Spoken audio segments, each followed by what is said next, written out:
The following podcast contains naughty language and ridiculous situations. Listener discretion is advised. You know, Christmas is slowly coming upon us this year, and I just recently discovered a present that all of you can chip in and purchase from me for Christmas. And it would really be nice. I would really appreciate it. And you know what that would be? I would want you all to go to spookypinball.com because they are tomorrow actually going to be releasing the official pinball machine for the Texas Chainsaw Massacre. Orders are going to be taken tomorrow. If you're listening live, it's this Friday, December 8th at 10 a.m. Pre-orders are coming in, and they'll accept them. And I want you guys to put an order in for me. I would really appreciate it. Apparently, this is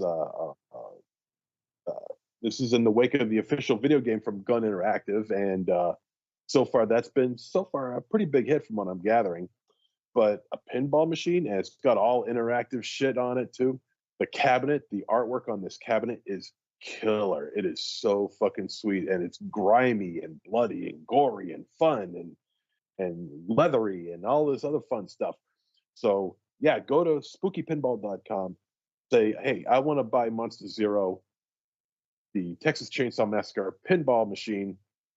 I would appreciate it. It would mean a lot to me. Thank you in advance, and welcome to Trick or Treat Radio.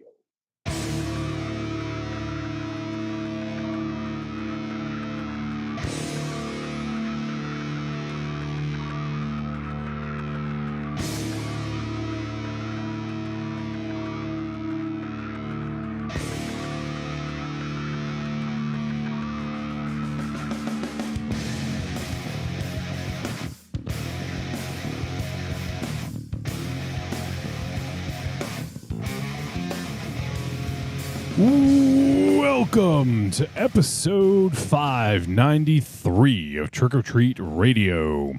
Trick or Treat Radio is the world's most dangerous podcast and is recorded in front of an undead studio audience here at Castle Wolfenstein. Also in Casa de Negative Zero. It's just the two of us right now. Look at that. Yeah, and I don't have my Texas Chainsaw Massacre pinball machine. Well, you literally just asked for it like 2 minutes ago. I'm a very impatient person. Yes, apparently. I still don't have the fucking thing. Is it even in production yet, or are they taking orders? They're taking orders tomorrow at 10 o'clock. So, yeah, MZ wants the prototype. He doesn't want, he just wants it now. So somebody just go buy him the fucking pinball machine, will you? I don't want to hear about this every week. Yeah, well, you're going to until I get one. But great. I just dropped a deuce. The 3.5 minute trailer to this thing.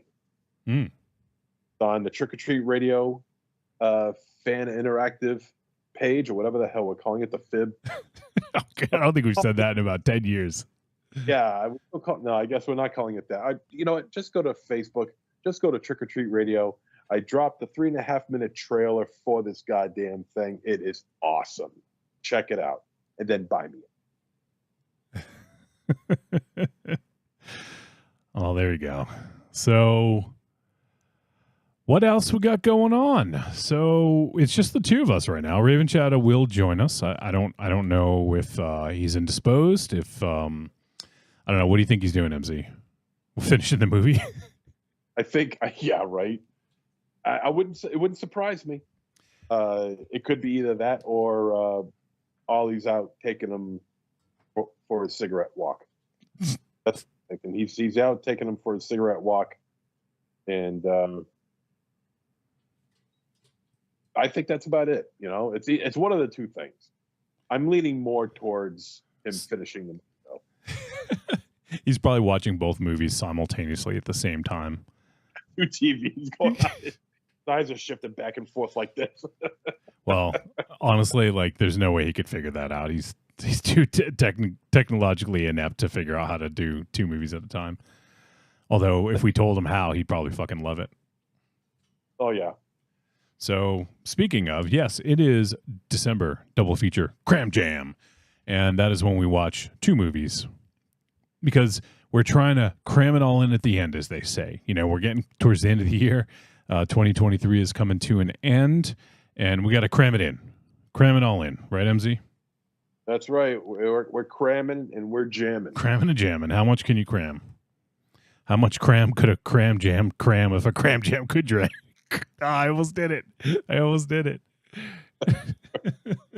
Speaking of cramming, look who just arrived. Yeah, speaking of cramming, look at this. Look at this guy. On time, actually. Wait. Is this the first time that I've been on time? That you've been on time, yeah. It might be. You said 8:30, and I'm looking at the clock, and it is 8:30. See? Look at that. It's 8:31 now. You just barely made it. Well, yes, he did. What the fuck? No, you're good. You just barely made it under the wire. It still counts. It does. But I'll be right back. Hang on 1 second. I'll be right back. What the fuck? He knew he was going to get shit for not showing up at 8:30, so he came in just to say he's here. Oh, I got to go now. Yeah. Oh, shit. That's pretty good. Oh, man. So, I don't remember what we were talking about. Something or other. Oh, December double feature cram jam. Yeah. How much cram could a cram jam cram if a cram jam could cram jam? Right? Yeah. Cram jamming? Yeah. Rain Shadow, answer the question. How much cram could a cram jam cram if a cram jam could cram jam? God damn it. How many crams could a cram jam cram if a cram jam could jam crams? Well, what's the answer? 3. 1, 2, 3. 3. Yeah. I think the owl answered that question back in the fucking late 70s, bro. That narrator. How many crams does a cram jam take for a cram jam to cram jam? Probably 2. It's 2, right? Well, for us this week, it's 2. Sure. Yeah. Yeah. Marion says, good evening, gents. What's up, Marion? Hey, baby, honey. Hey, Baby honey? Baby, honey. sweetie honey. Sweetie baby honey pie? Sweetie baby, honey. So, yes. So we're kicking off December double feature cram jam. And on the first entry of December double feature cram jam, we are doing the films It's a Wonderful Knife and Onyx, the Fortuitous, and the Talisman of Souls. That's it. I almost said Tornado of Souls because of the Megadeth song. Megadave. That'd be awesome. I think that's Tornado of Souls.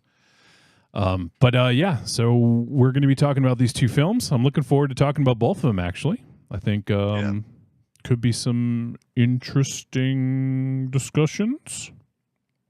A little bit of interesting convos. Interesting convos. Angry Townsman's hanging out. It says, evening, everyone. What's up, Angry? Angry.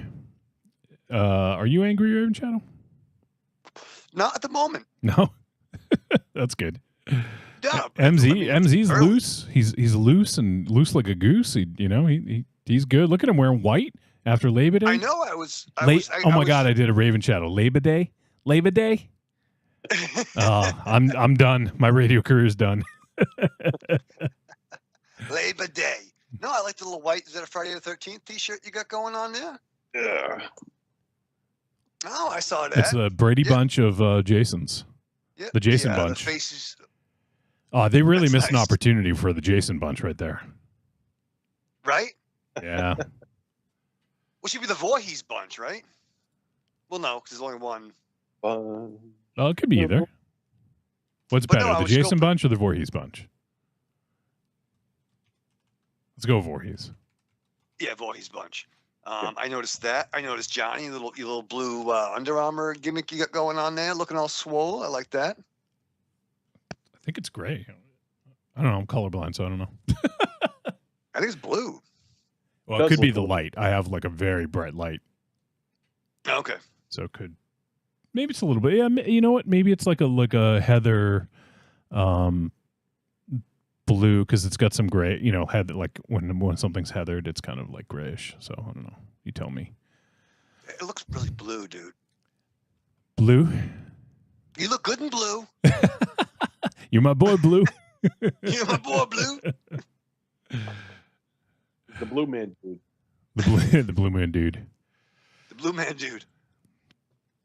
So, yeah, kicking off December Double Feature Cram Jam. And it is December. And what does that mean? I guess holidays, right? Something like that. The humbug. There's some holiday coming up. Friday the 13th. Oh, that's not this month. But wait. Garbage Day. Garbage Day. So, actually, speaking of Garbage Day, it's December. I always like to try to fit in at least one or two holiday horror movies in December Double Feature Cram Jam. So we got one in early this month because it came out right at the beginning of the month. So it seemed to make sense to do that. But MZ, what are your thoughts on Christmas? We'll just do holiday horror because it could encompass Hanukkah. I don't know if there's ever a Kwanzaa killer, but that would be kind of interesting, right? It should be. So, MZ, what are your thoughts on like holiday horror in terms of like December holiday, not other holidays? Well, it certainly makes Christmas time a hell of a lot more tolerable. I can't dispute that. I mean, a lot of people put a lot of faith in today and religious connotations, and also personally what Christmas means to them, be it whether from a religious standpoint or from a family standpoint, just being with your loved ones and things like that. And yeah, it's overrated. No, I'm just kidding. Actually, but the way I celebrate Christmas is just by watching people getting hacked to ribbons. It's like caught a killer. Hopefully, dressed in a Santa costume. Just putting a double-bladed axe right into the heart of Christianity. Timestamp, Johnny. Say that again, please. What did I say? Taking a double-bladed axe into the heart of Christianity. Thank you. And that makes me smile. Imagine if little MZ dressed as a Bible heard his future self. Speaking of holiday horrors. It surprised me if that traumatic experience is a part in how I feel about the holiday now. Subconsciously, not, without me even realizing it. I think that comment was directly related to you dressing as a Bible. A double-bladed axe right through the heart of Christianity. There you go, folks. You heard it here first. Thank you. That should be a new tagline. Right? I know we kind of dropped the whole phantasmagorical spin kick thing, but yeah, yeah. Yeah, it's back and with a vengeance. Jesus Christ. Oh, it's literally Jesus Christ, yes. Yeah.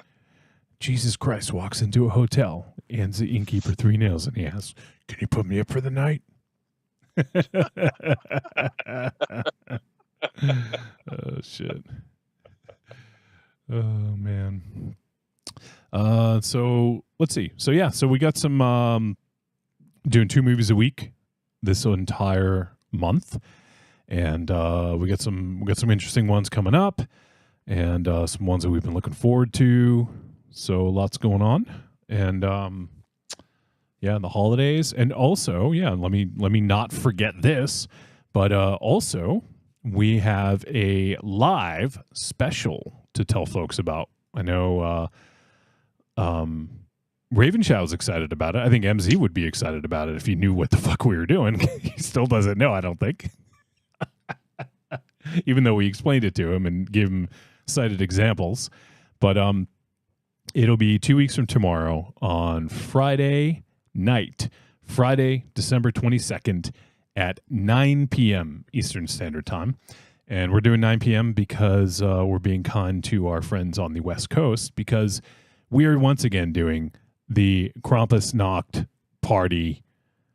And last year's the Party for the Naughty. I'm not sure if we're going to do Party for the Naughty 2 or Party for the Naughty 2023. I don't know what we're going to call it just yet, but we'll be doing the Krampus special this year. Once again, a Titanic team up with the Zombie Girls, and I can't wait. Raven Chow, you're fucking excited. I can tell. You're you at don't it. even know, You're at bro. attention. Oh man, I'm fucking at a standing 8, if you know what I mean. Raven Chow gets a standing 8 count, not a 10 count like everyone else. It's a handicap. No, I'm excited because whenever it's such a special thing, meeting the Zombie Girls, and they are so much, I feel there's a kinship, and it reminds me of those great crossovers, like when the Justice League and the Justice Society of America team up. Like, it's just awesome. It is. Yeah, I can't wait. It's always a blast, and been having just some little conversations with Rachel from the Zombie Girls on the side about maybe some things we might do and whatnot. So we get to figure all that out. But I wanted to get float the date out there. I know we talked about it potentially happening, but we have a date, and that's all nailed down. So you guys have 2 weeks. We'll be broadcasting live. So we'll actually be back to back on a Thursday and a Friday. Oh shit! So it's gonna be fun. But that Thursday, we'll just do the normal weekly show as usual. And then the following night, we'll be doing it's a live party. It's not so much a show, it's a party. Yeah. We're not talking candle wax on the nipples or anything. Wolfie! Or maybe we are. I don't know.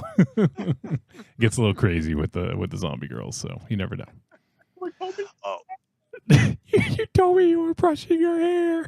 I was. I never toss off to anything.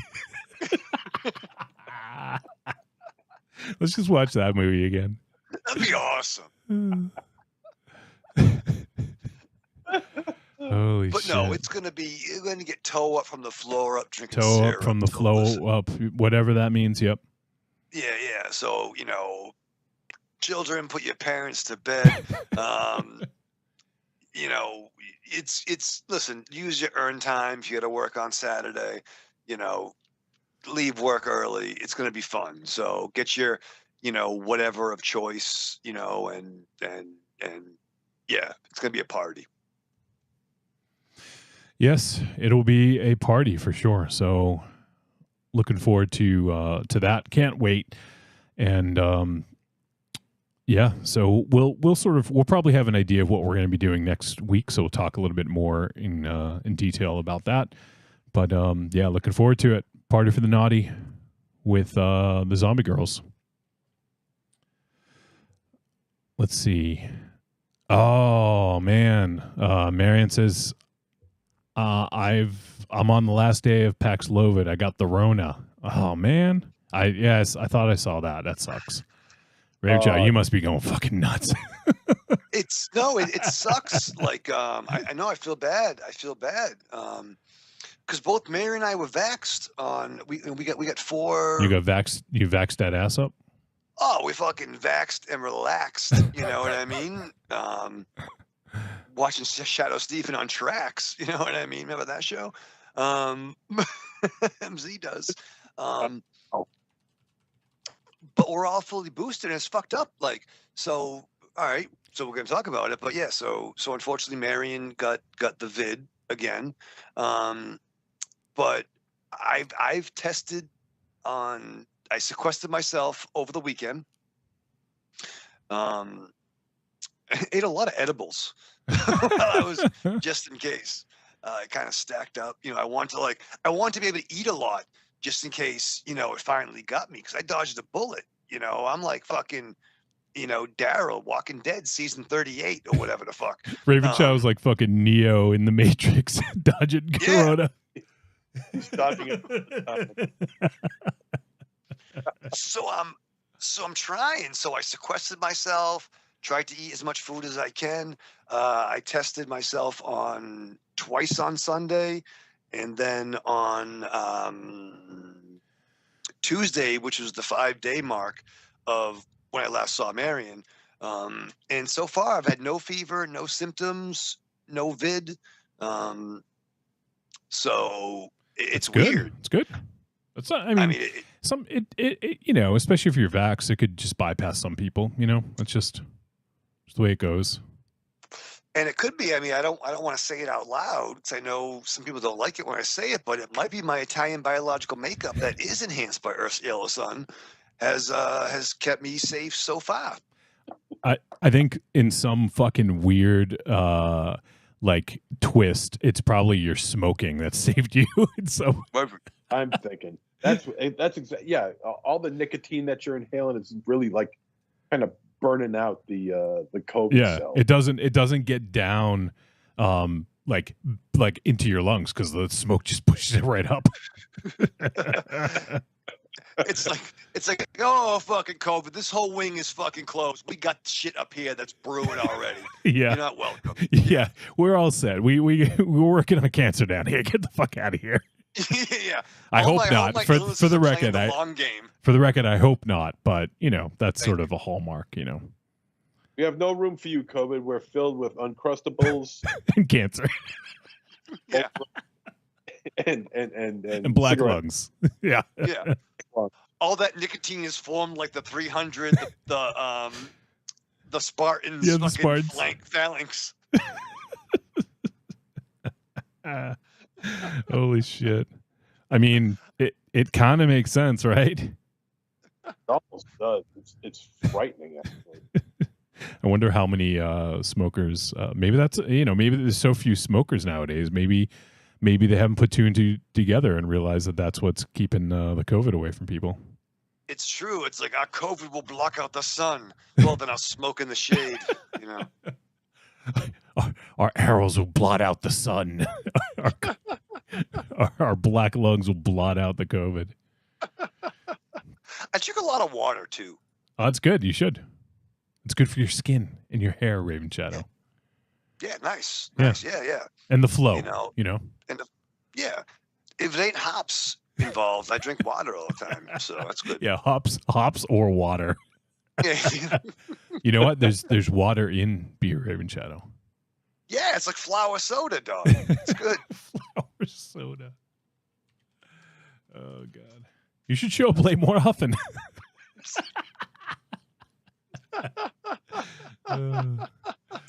But no, I miss Marion.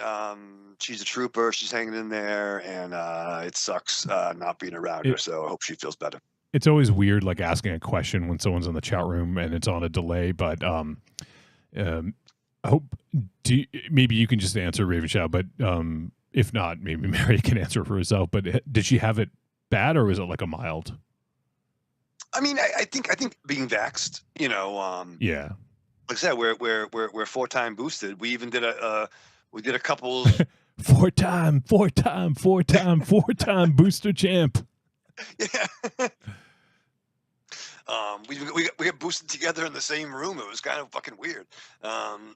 Ooh. But yeah, it was sexy. But no. I think overall, I mean, it still sucks. She didn't get the medicine, but she's been on the down low, and I just miss her. Ollie misses her, you know. That sucks, but she's taking care of herself and hoping she'll get it, you know, be back at full power soon. Yeah. Well, get well soon, Marion, and yeah, hopefully it's, you know, when you test negative that you're all good. For sure. She still has a little ways to go to catch up to MZ though. Yeah, he's the 4-time champ. No, he's only 3-time champ. 3-time champ. Yeah. 3-time champ. I'm anticipating a 4th at some point, though. Well, I've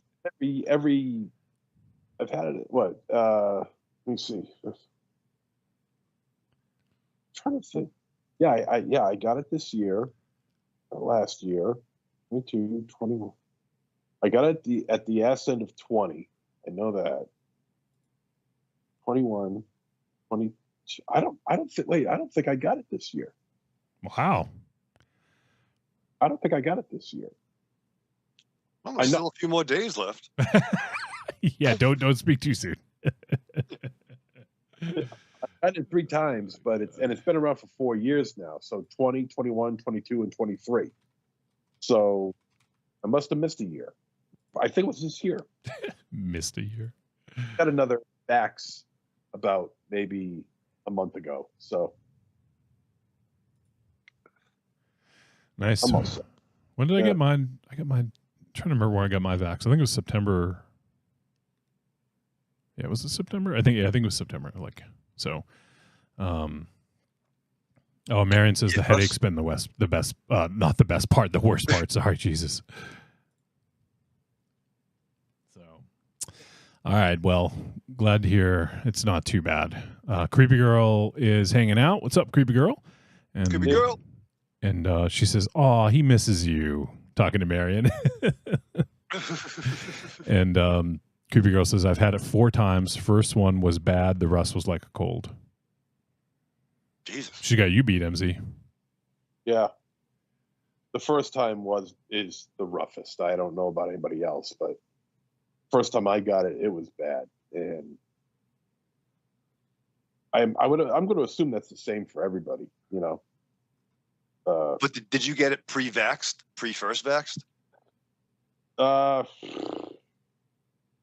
had to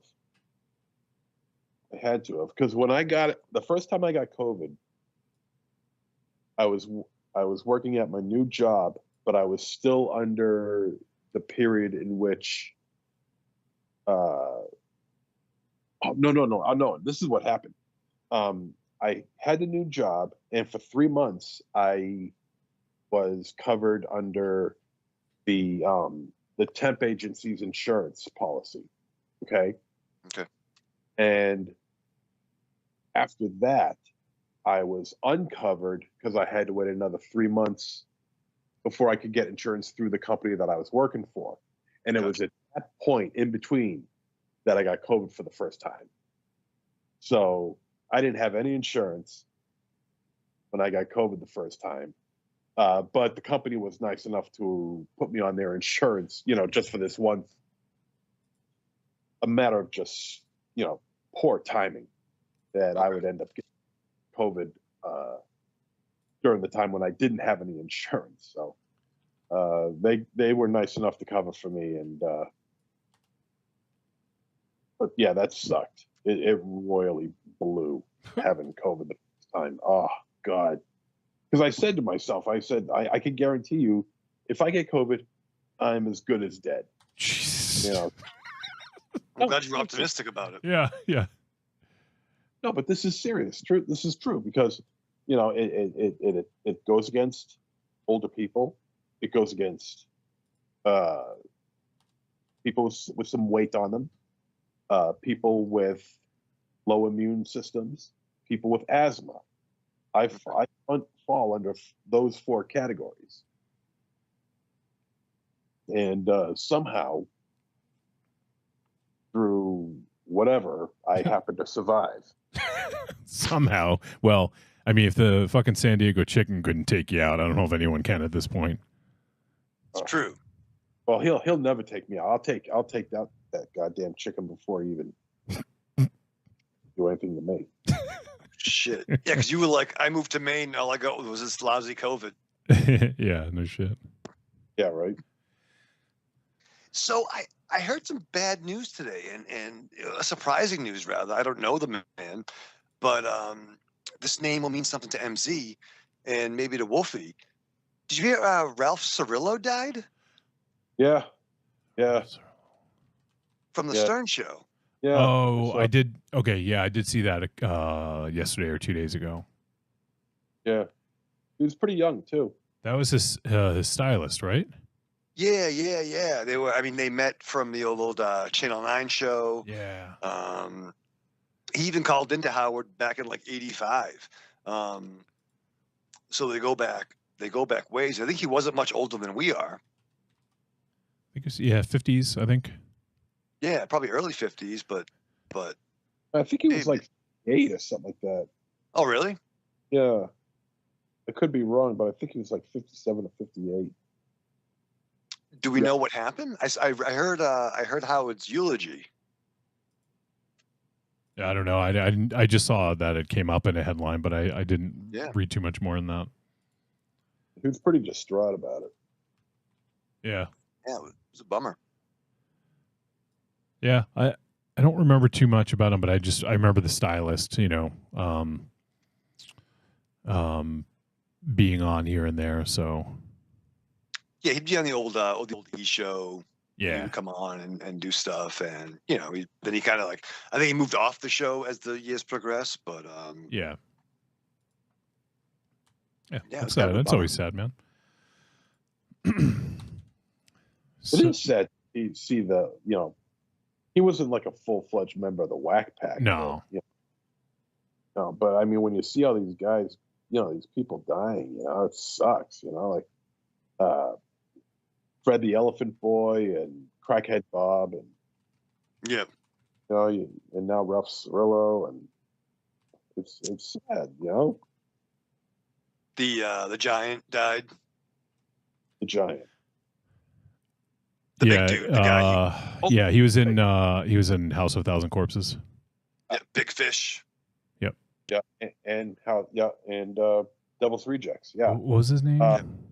Fuck. His name's on the tip of my tongue, but he was called Bigfoot.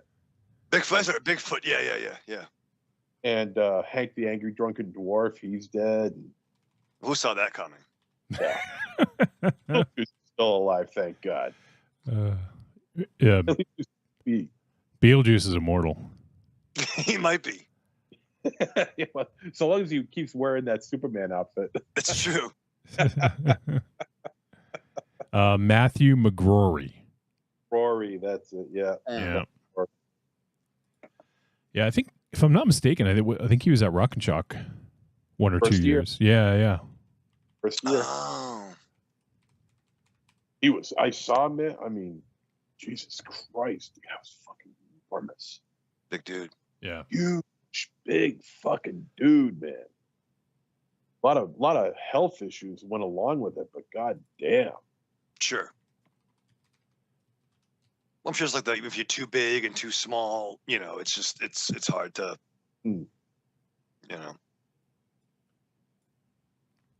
So yeah, that's that's sad shit. All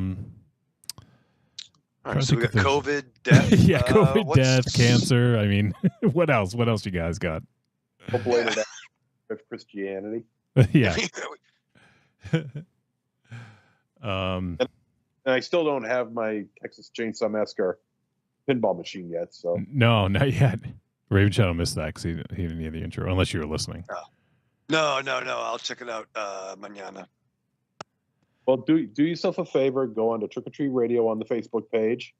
Okay. And see that I posted a trailer to the Texas Chainsaw Massacre pinball machine that's going to be going up for pre-orders tomorrow.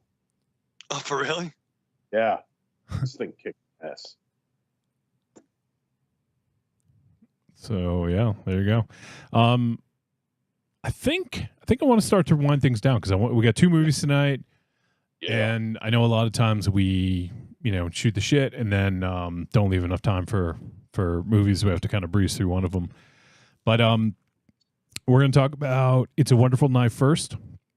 That is that's a brand new release. The other one we're going to be talking about, Onyx, the Fortuitous, and the Talisman of Souls, just came out a couple weeks ago, so it's really still fairly new. But It's a Wonderful Knife is a holiday movie, got a release on Shudder, so we'll be discussing that one first, and then we'll talk about Onyx, the Fortuitous, and the Talisman of Souls. And if you guys have thoughts, opinions, hot takes, cold takes, I don't know what's in between, medium take. Like lukewarm, like when you make a fucking hot pocket and it's like molten lava, like on the outside and like fucking frozen on the inside. Oh yeah. Yeah, you're gonna wait. You're gonna wait. It's a marathon, not a sprint. What do you do with that Raven Shadow? Do you like cut the ends off and then eat it and then put the rest back in the microwave? Good question. That's kind of smart, isn't it, to do that? Yeah, really ideal is to put it in the oven. So just really skip nice. the microwave altogether. Yeah, forget the microwave. Yeah, be like a gentleman and put them put two in the oven, preheat, and then when they're done, cut them in half because, as my chef friend said, it still cooks when it's on the pan. You understand? So that way, you cut it out a little bit. Maybe it could be a little different, adventurous. Cut it down the middle. That could be fun. But I'm gonna cut it in half, guy, and then go do a few things, and then come back, and then it's ready. Wow. I mean, like, you guys want fucking cooking tips? Yeah. I mean, what else can we do? I mean, for real, like, that's a fucking cooking tip right there, Raven Shadow. Yeah, this ain't fucking Gordon Ramsay getting pissed off at the fucking risotto. I'm giving you some real fucking things. Some real applicable fucking, cooking tips that everyone can use. It's very applicable. Applicable? What the fuck was that? Yeah, that's what you said. Applicable. Applicable. Applicable. Appellation. I'm a lick of apple. Oh, before we start wrapping this up, I gotta mention.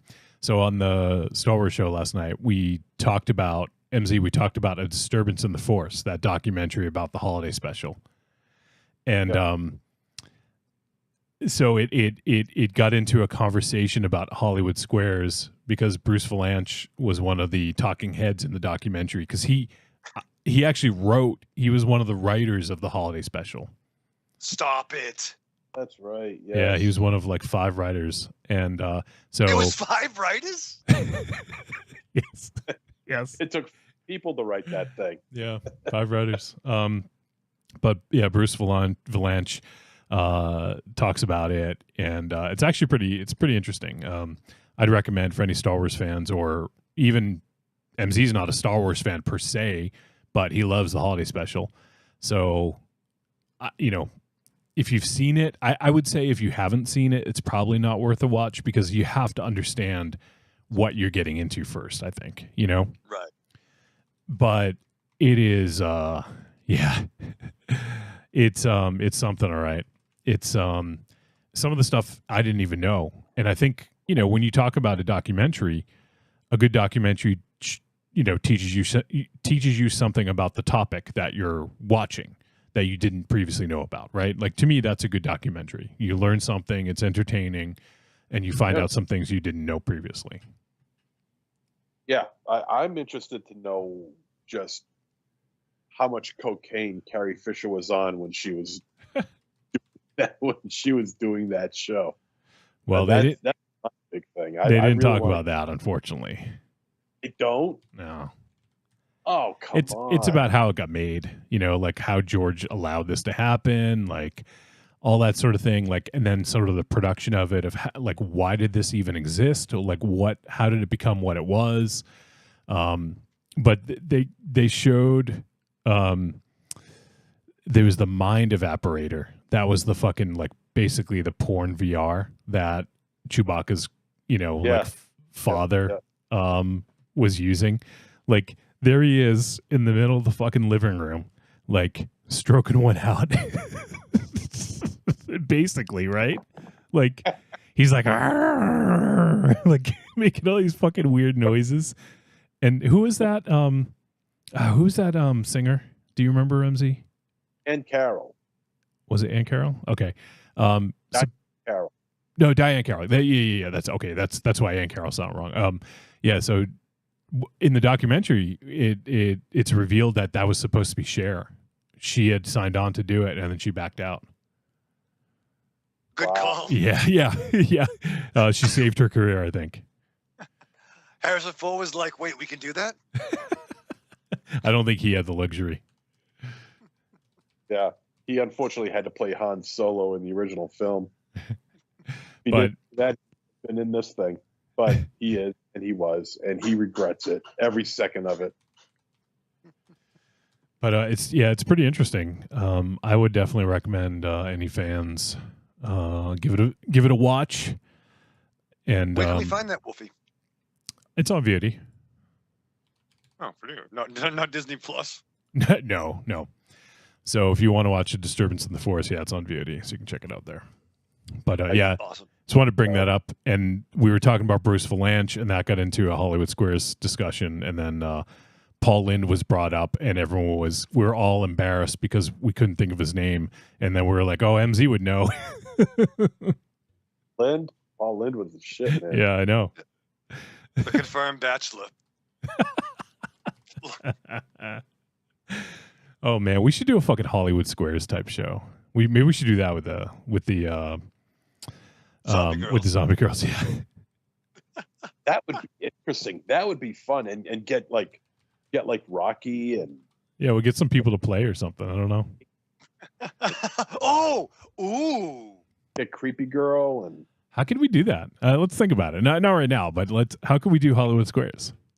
yeah. Let's talk about this. How did Hollywood Squares go? Like you had to ask a celebrity you have to tell whether they're telling the truth or not, right? Is that sort of like if the answer was correct? So like, oh, that's right. you know, it'd be like you'd ask Paul Lynde, you know, like oh, what hurts your butt? You know, like when does it hurt? He's like, oh well, you know, wouldn't there was this time. Good MZ. Oh, wouldn't you like to know? Yeah. There was the time at the Club Coconut where, you know, like, and then you say either yes or no, or, ooh, that could be a whole different gimmick into its own right. What? Just like the Hollywood Squares kind of gimmick special. Yeah. Let's work on that. Okay. Let's work on. All right. I think it could be fun. I don't know how we do it all, but I think we can make it happen maybe. Ooh. Cool. So yeah, but I just thought you guys would appreciate that, talking about Hollywood Squares and all that. Jim J. Bullock is still one of my favorites, even though he was like in the later like 80s era, right? Jim J. Bullock. Yeah, he was like the late 80s, early 90s version of Paul Lynde. Yeah, exactly. Yeah. Jim J. Bullock. I was a huge Jim J. Bullock mark. Yeah. It was the new Hollywood Squares That's when we were right. coming up. Yep. With Paul Davidson. John Davidson, the great John Davidson with the great late 70s, early 80s hair. Yep. Well, by that time he had it permed. By that time he was starting to have his hair permed. He didn't have that's incredible cut anymore. He had his hair permed at that point when he did Hollywood Squares. Yeah, it was permed. It was fucking permed. He lives in Massachusetts now. Really? Yeah. Where does he live? Sorry, I was looking at Jim J. Bullock's Neighbor, I think. at his Wikipedia. I forgot that he was on Alf. Yeah. Oh, Jim J. Jim J. Is he on the episode where Alf raped him? Jesus. What? Well, remember the episode of Too Close for Comfort where Monroe got raped by two girls? No. Yeah. Yes, you do. We talked about it a lot, Yes, especially with the zombie girls. Oh, okay. Well, I don't think I saw it though. I've seen it. Of course you film have. it. It was happened off camera. He just Right. came home and it was weird. It's like, Monroe, did these girls touch you in a way that you did not approve?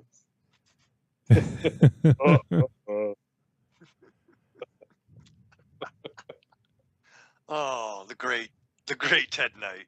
Yes. Oh man. All right. So let's wrap this up. Let's get a move on and start talking about some movies. So we recorded a new Patreon exclusive episode, and it is available. It's out there. It's about H.P. Lovecraft and the impact that he left on the world of horror. So if you guys want to check that out, you can join for as little as $2 a month, and you can also just join Patreon for free. You can be a follower of our page, and I've been putting out these little like snippets. You can watch or listen to like a minute or two of the episode. And if you like what you hear, then go ahead and just sign up, subscribe, and then you can get it for as little as $2 a month. So give that a look, and then all the way up, you can do a Patreon takeover like Corny did last week. And we got another one coming up soon. I got to reach out and get that scheduled and get the ink dry on the contract. But yeah, so you can also do that if you guys are so inclined. But definitely give it a look. Patreon.trickortreatradio.com. And yeah, check it out. As little as $2 a month. In addition, there's other ways you can help support the show. Head on over to trickortreatradio.com. Scroll down, look for the Amazon logo, click it. It's going to bring you to Amazon. You're buying gifts. Holiday gift giving is happening. It's in progress. You're going to buy shit. Go ahead, use our link, and we get a tiny little cut. It doesn't cost them any extra, even, Shadow. But it's another way to help keep the lights on. There you go. So finally, you can also go to trickortreatradio.com, click on store, and while you're there, you can click. You can check out the greatest hits of Trick or Treat Radio Volumes 1 through 3, and it's a nice little sampler of the early years of Trick or Treat Radio. So you can go ahead, get that, and enjoy the old shit. As I actually noticed, our good friend Rachel from the Zombie Girls recently posted in the Trick or Treat Radio Discord that she was diving into episode 0. God help her. Oh. Ooh, yeah, she said, it begins, episode 0 from July 30th, 2012. Oh, wowzers. We're sorry, Rachel. Yeah. Yeah. So there you go.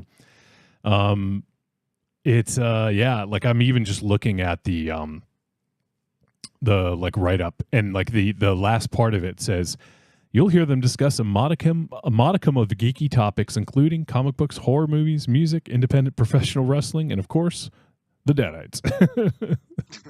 So we didn't really have stuff down. I do remember episode 0 was like very sort of like, let's fucking do this. We've been talking about, let's just do it. And then we did it. So definitely refined. Like, are we doing this again? Yeah. Okay. We did it once. You guys want to do this again? All right, cool. Let's do it. So yeah, but oh man. So Rachel's gonna have some ammo for the next time we hang out. That'll be fun. She might not. Yeah, she might cancel. Up. Yeah. There's some stuff maybe that I don't know. Ugh. Different time. So yeah. Those are the ways you can support the show. Consider supporting Trick or Treat Radio. Every little bit helps, keeps the lights on, and all that good shit. Raven Shadow, you sit down and watch. Well, actually, we had theorized that the reason you were late is because you somehow found a way to play both movies simultaneously right before the show started. You want me to shoot? That was the theory. Well, hey, you do whatever you want. All right, I'm going to shoot. So I left work at 5:30, went to Triple HBK. You guys know where that is. Jesus Christ. You still eating that shit? Bacon double cheeseburger and some $3 8-piece chicken nuggets. Drove to the ATM, took out some cash ducats, went to the package store, got some butts before I go nuts. Then drove home, took Ollie out, started doing some leftover Thanksgiving Tupperware dishes, threw on the last 45 minutes of the Knife movie. When that ended, movie. The Knife movie, and then threw on the last whatever the fuck minutes of the Onyx and the Hateful Eight or whatever the fuck that was. So to be fair, it wasn't at the same time, but it was back to back, finishing up my December Devil Cram Jam obligations. Are you saying finished? Are you saying that you didn't finish the first film before you started watching the second film? Of course, that's what he's saying. Of course, because Ollie and I's original plan was we had 45 minutes of the Knife movie, and then last night we got in bed and watched the Onyx movie. That didn't involve the song with Team Up with Biohazard. Slam. Dun, dun, dun. Let the boys be boys. But the boys be boys, it's true. But when I watched it, I fell asleep. So I woke up at 1:30 this morning. I'm like, fuck, my plan didn't work. So I'm like, I should leave work early. But no, end of the day, I was able to utilize time management. I actually don't know if that's what that means. Like, I don't think that means what you think it means. Time management means you're not late if you're successful. No, it means I fulfilled all my obligations in the limited time that I had. Just shaking my head. 2 movies. So it wasn't. Yeah. So you guys weren't. Here's the thing. I love that Wolfie has a particular way to he'll call me out on shit. And normally I don't like it, but I like it when you do it, Wolfie, because you know why I know? You know why I like it? Why? It's because I know you listen. What'd you say? Hey. All right. I heard you know me so well, so you better believe when I pulled it off and it came fucking close to not doing it, I strapped on. You go through your week with the same old routine. What you really want is some blood and thunder in your life. Well, friend, you found it. The Cromcast is an adventurous journey through the history of two-fisted pulp stories With your hosts, John, Josh, and Luke. we have action, horror, An adventure, all through the lens of pulp luminary Robert E. Howard. Don't just stay in your ordinary life. find your pulp life at thecromcast.blogspot.com. The Cromcast, The Cromcast. The Cromcast. a podcast for the barbarian at heart.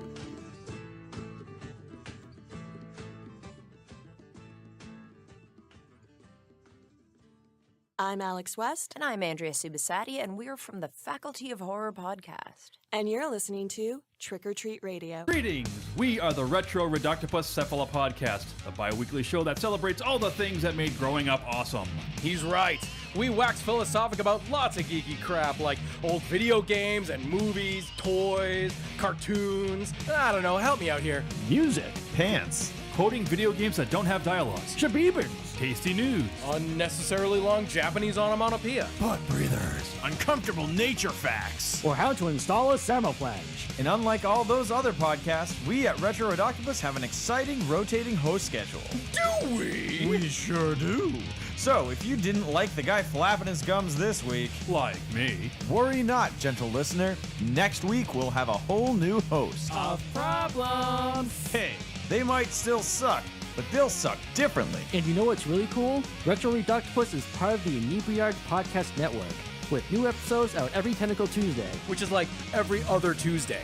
We named it. Anyways, you can listen to us at iTunes, Google Play, Spotify. I could be Stitcher, staying or outside straight a from woman's prison in a fistful of 50s and a bouquet of dildos, and no woman would come near me. Did you say a bouquet of dildos?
All right, we're back on Trick or Treat Radio, and we're going to talk about a movie. First up is It's a Wonderful Knife. So let me go ahead and pull up the details here. It's a Wonderful Knife is rated R. It is 87 minutes. It is a comedy, horror, mystery. I would say more horror than comedy. Like, of these two films, this one is more horror than comedy. And it is directed by Tyler McIntyre. And we've done a couple of Tyler's films before. We did Tragedy Girls. He did a segment of VHS 99, which we obviously did that. What was the other one he did? Patchwork. And I think that was it. Yeah, so I think that's it. And so I know for the most part, I think we generally liked Patchwork, and Tragedy Girls I think we liked a little bit more. So I was curious to check out what else he's working on. So this is the new film from Tyler McIntyre. It's a Wonderful Knife, streaming on Shudder. And the film stars Jane Widdop, Joel McHale, your boy, Raven Channel. Yeah, boy. And your other boy, Justin Long. Oh, yeah. Had a lot of your boys, actually. It's true. Jess McLeod, Catherine Isabel, the great Catherine Isabel. Oh, I thought so. Yeah. How do you not know? I got medical problems, Johnny. Oh, it always goes back to the medical problems. You know, you do have, like, the internet, too. And, like, don't you have... I know I do. Don't you have Alexa? Can't you be like, Alexa, who is this person? Or if you want to make it a little easier on yourself, just watch the end credits. Oh, yeah, he can't see that shit. I had to finish the other movie, MZ. Oh, you missed the end credits then. You missed the It's a Wonderful Knife initiative. the White Angels initiative. Oh, yeah. Catherine Isabella. Good God. Good. Isabel. She Isabel, not Isabella. Isabel. Yeah. So let's see. Is there anyone else in this that I recognize? I think that's pretty much it. And the synopsis for this one: after saving her town from a psychotic killer, Winnie Carruthers' life is less than wonderful. When she wishes she'd never been born, she finds herself in a nightmare parallel universe where without her, things could be much, much worse. I actually fucking hate that synopsis because I feel like the strength of this movie is how quickly it kind of turns on its head a little bit, you know? Yeah. So I think it would behoove them to change that to just, there's a psychotic killer on the loose, in town on Christmas, and Winnie is whatever, right, trapped in the. Yeah, she's trapped in a situation she wishes she wasn't in. I know that's fucking basic as fuck and not how you would word it, but I feel like. I don't know. I feel like that's too much. Even though it happens early, I just feel it's too much. I agree too, because I thought I really don't watch. I think MZ is kind of the same way. We kind of just try to just go in as blind as we can. And well, I thought that's actually easier for you than most people. Oh yeah. All medical problems aside, for me it's easier than others. But I thought it was just taking the piss at, It's a Wonderful Life. That's how you think so? Well, no, just the title wise. It's like, it's like what? There's a movie. I don't know. Fucking Debbie Does Dead Things or some shit. I don't know. God. Fucking. It's essentially It's a Wonderful Life. Right. Yeah. It's not just the name. It's essentially the movie. Just picture It's a Wonderful Life with a horror theme to it. Yeah. modernized horror theme to it. That's really all it is. You know? And you should be able to understand what that means, even if you've never seen the movie like myself. I've never seen It's a Wonderful Life. It all works out in the end. No. A horrible life. Are you going to watch it now, Mimsy, after this? Oh. But that's it was just say It's a Wonderful Life with a horror spin. That's all it really is. Yeah. Also, I wanted to mention is written by Michael Kennedy, and Michael Kennedy wrote the script for Freaky, which was a pretty big hit from 2020. Did you see that, MZ? That was the one with Vince Vaughn, where like the body swapping serial killer or killer movie. It doesn't sound familiar to me. All right. Like Freaky as in Freaky Friday, Yeah. I mean, I may have seen it, but I don't recall it. Yeah, no, I don't think you did. I mean, we didn't do it for the show, and I don't think you would have sought that out on your own. Yeah. So, all right, let's jump in. And let me get the film poster up here. All right. And I think I mentioned this, but just in case, it is streaming on Shudder. So you can check out It's a Wonderful Life on Shudder. First impressions. So I'll just go and say I liked I liked a lot about this movie, but I think it felt too paint by numbers. It almost, and by me mentioning another movie that I'm about to mention, it doesn't mean that I feel like that movie was like set, sort of like set the pace, but we did that movie, Totally Killer, the time travel movie, like Back to the Future. I feel like these are almost the same film. And, obviously there's a difference there where one goes back in time and in this, it's a different sort of reality or parallel universe or whatever you want to call it. But I don't know, like in the beginning of this movie, it was pretty clear who was going to be the killer, right? And then they reveal the killer, and it's like, okay, cool. Now we're going to get a little bit of a twist because now we know who the killer is. Where do we go from here? And then it went to a weird place that I wasn't necessarily expecting, even given the name of the film. But I didn't necessarily expect that to happen. I was like, okay, I can kind of get on board with this. And but at some point, it just felt a little too. I don't want to just keep saying paint by numbers, but it felt a little too predictable because it had that kind of twist at the beginning.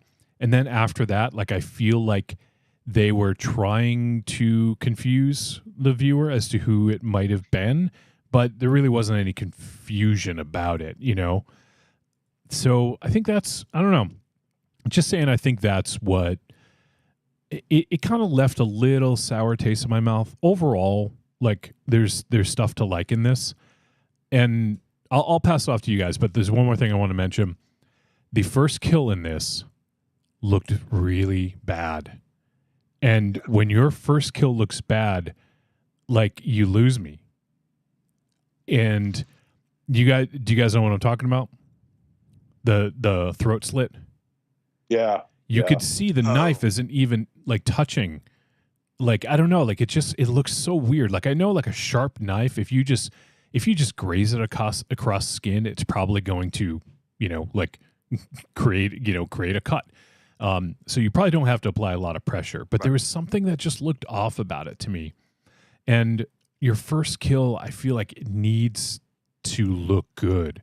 That's like your introduction. Like, here I am. This is what I am. This is what I'm doing. I liked the killer popping out of the snowman. I thought that was actually really, really fun. Yeah. But when the knife goes across the throat, just something about it just looked really off to me. And I was like, ooh, that's your first kill? I thought some of the other kills later on were better. Like, I didn't have as much of a problem, but you got to nail that first one. You got to nail it.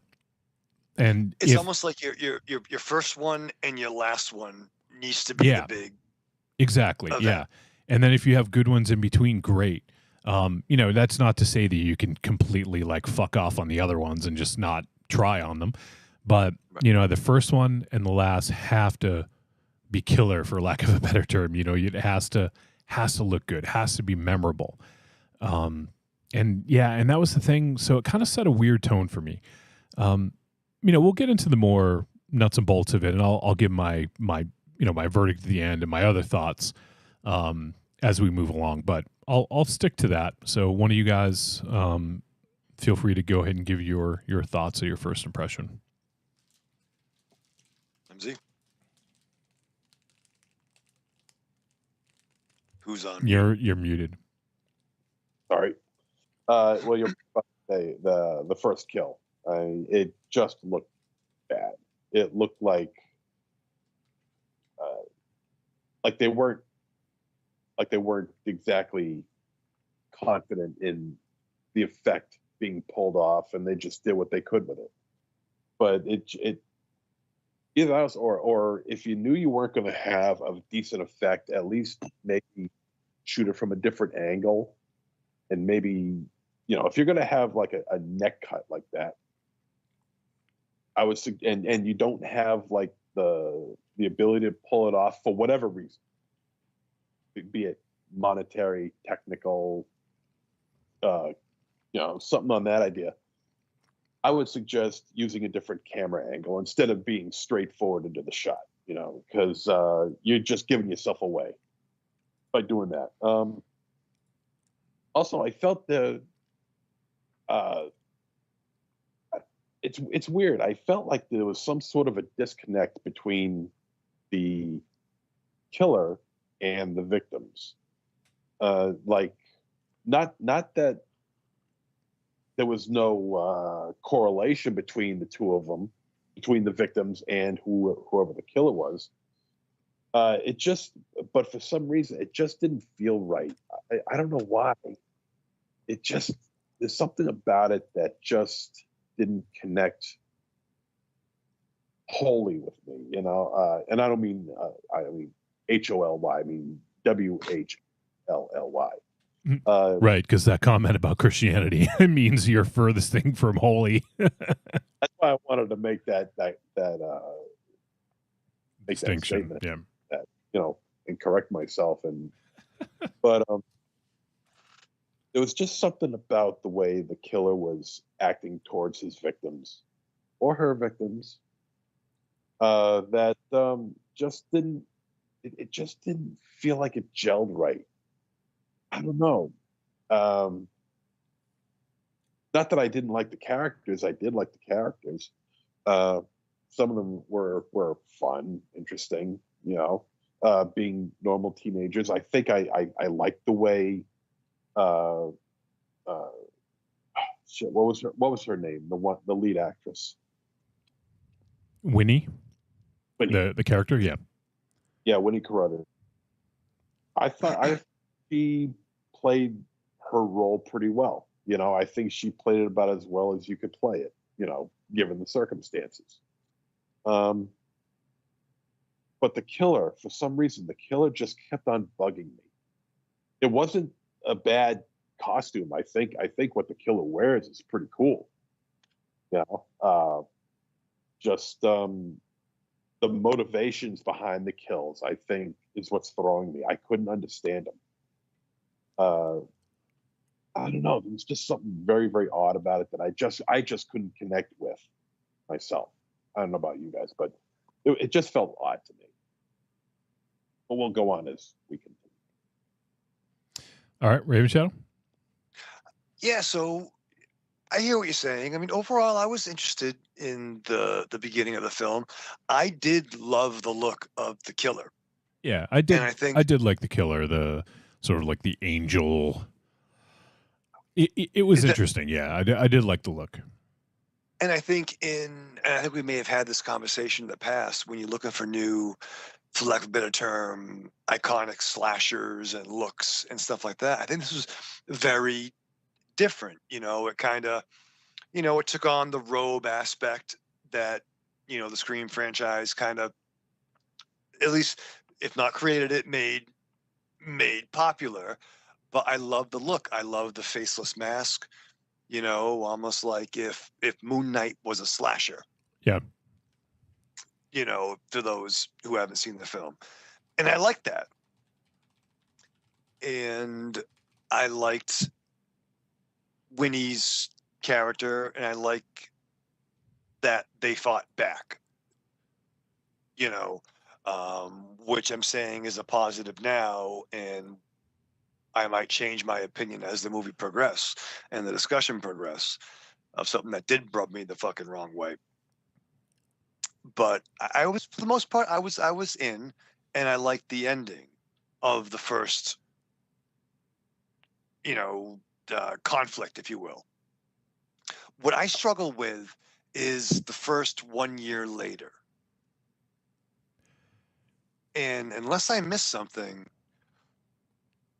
why was everybody acting so fucking, like, I felt like Winnie, like, what the fuck was going on? Yeah, well, I see. I thought that was actually kind of interesting because the thing that it says to me is that most people just, I mean, we've done a lot of movies that deal with grief, and a lot of people just don't want to deal with it, right? They just try to ignore it or push past it, and and that's when grief really sort of comes back to get you years later, or months or years later. So that's one thing I actually liked about it, was like all these things were going wrong for her. Like, she got denied to the school she really wanted to go to, and like this killer's after her, kills her best friend's grandfather, I think it was, and so there was like all this shit going down, and like everyone's just like, get over it, Winnie. Like, stop like thinking about it. Like, you're just gonna like make it worse. Like, just get past it. And she couldn't. So is that simple as that? As simple as people just move on, and which I get, which is cool. But is that as simple as it was? Just people were dealing with their I mean, that's how PTSD in their own way. That's how I took it. Is they not that they didn't deal with it in their own way, is as in saying they didn't deal with it. Like, I think that's kind of like, because things got better for all of them. Like, because when Henry Waters, played by Justin Long, when his when his character meets his fate at the beginning there, at that point it's okay, we'll see how this kind of worked out for others and what kind of happened for them. So of course, like it's like for them it's a plus. It's like, well, it sucks, sure, like this, something bad happened to this person, but you know what, look at the flip side, we're rich now, like we run the town, like whatever, Okay. So I feel like why would they want to like wallow in their grief? They're loving this, Okay. Yeah, but the thing is that the only one who experienced what she experienced was her. No one else experienced what she had to. She's the only one who had to do what she had to do. Right. In order for her to survive and for things to end. She's the only one who can lay claim to that. So obviously she's going to be the outlier, the outcast of this whole thing. And so while the rest of the town, like literally everybody in that town can move on, she's the only one who's holding back. And on top of that, I mean, she's getting, rejection letters from school, and her boyfriend is dumping her, or whatever, and cheating on her. Cheating, yeah. Her camera broke. Like all these things, like nothing is going right, So, and she's not materialistic like the rest of her family is, and so she's she can't just look beyond things and be like, oh well, yeah, we have money now, so everything else is fine. Like money, it's a sort of old adage, money doesn't solve all your problems, like it just usually creates more. But that's sort of like the thing, I think, is that she was trying to deal with this, and she's the one who was in the thick of it. Like she was involved in what had happened, and right. And she wasn't really getting the benefit, especially with that whole fucking Christmas present shit, right? Right, yeah. Right, but she was actually there on the front lines, and and everyone else is kind of reaping the benefits of their survival. Right. Boy, that burned her ass. Oof. Yeah, I mean, rightfully so. Like the son gets a fucking brand new fucking truck, and she got like what she called like a lesbian workout suit or something. Yeah, she got a pack of hot dogs and a dirty muffin. Yeah, pretty much. Got a fucking new fucking Ford 150. Yeah, that was fucked up. I was like, wait a minute, what the fuck? Yeah. That's some bullshit right there. It is, yeah. And first of all, like all commercials aside, no one gives fucking vehicles for fucking Christmas. Right. Exactly. That kind of pisses me off to no end. Stop that shit. Those fucking car commercials that they show now, and they show a brand new Audi or a brand new Aston Martin with a big fat fucking red ribbon on sitting on the hood. Yeah. Or the one with the big giant like house that cocaine fucking bought, and like the dude gives the chick, there's like a red and black truck, and she grabs the black one. She's like, oh, I guess I like red. Mm-hmm. Like, what the fuck? Yeah. Fuck you, car commercials. Yeah, those people go burn in hell. Yeah. You double axe, MC. Yeah, so that, that part, I thought that was like the interesting part. And then, so she goes and, she sees like the Aurora Borealis, and she wishes that she was never born. And then there's this like big flash, and then, things change. Yeah, pretty much. So, and then at that point things change, and then she's in a different, parallel universe where she wasn't born. Like just like It's a Wonderful Life. So, and that to me is when I don't know, like, I guess in a way, like in the more, like when just thinking about it here, sort of like thinking out loud,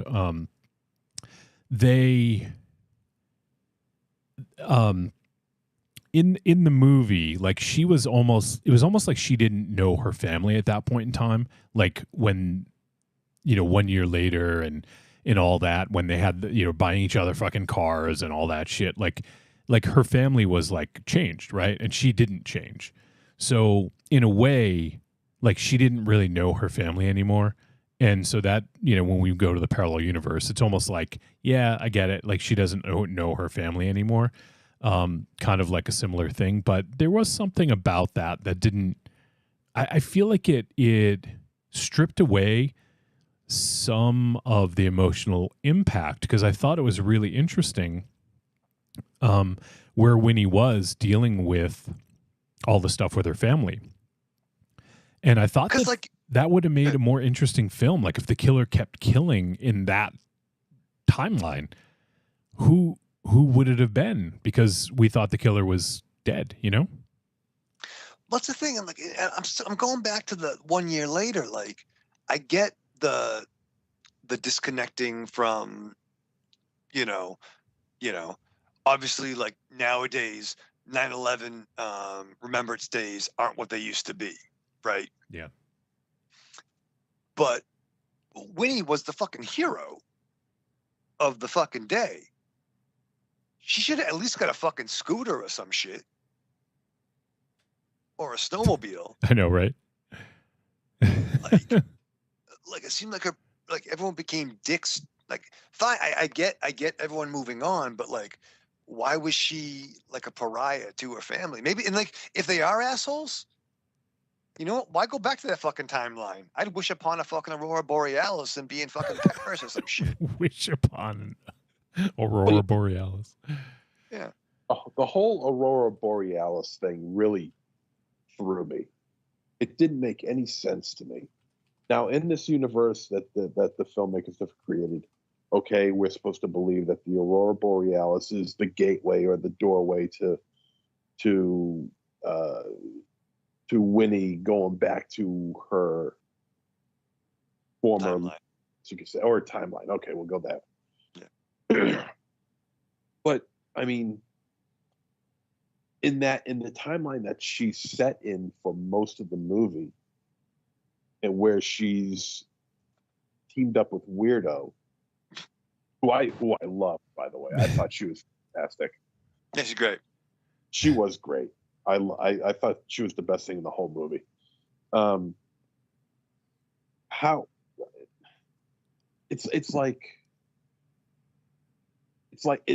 in this alternate universe that she's been sent into, that this is a common thing, that this has happened before from other people, because how would they know that the Aurora Borealis is the gateway from one timeline to another?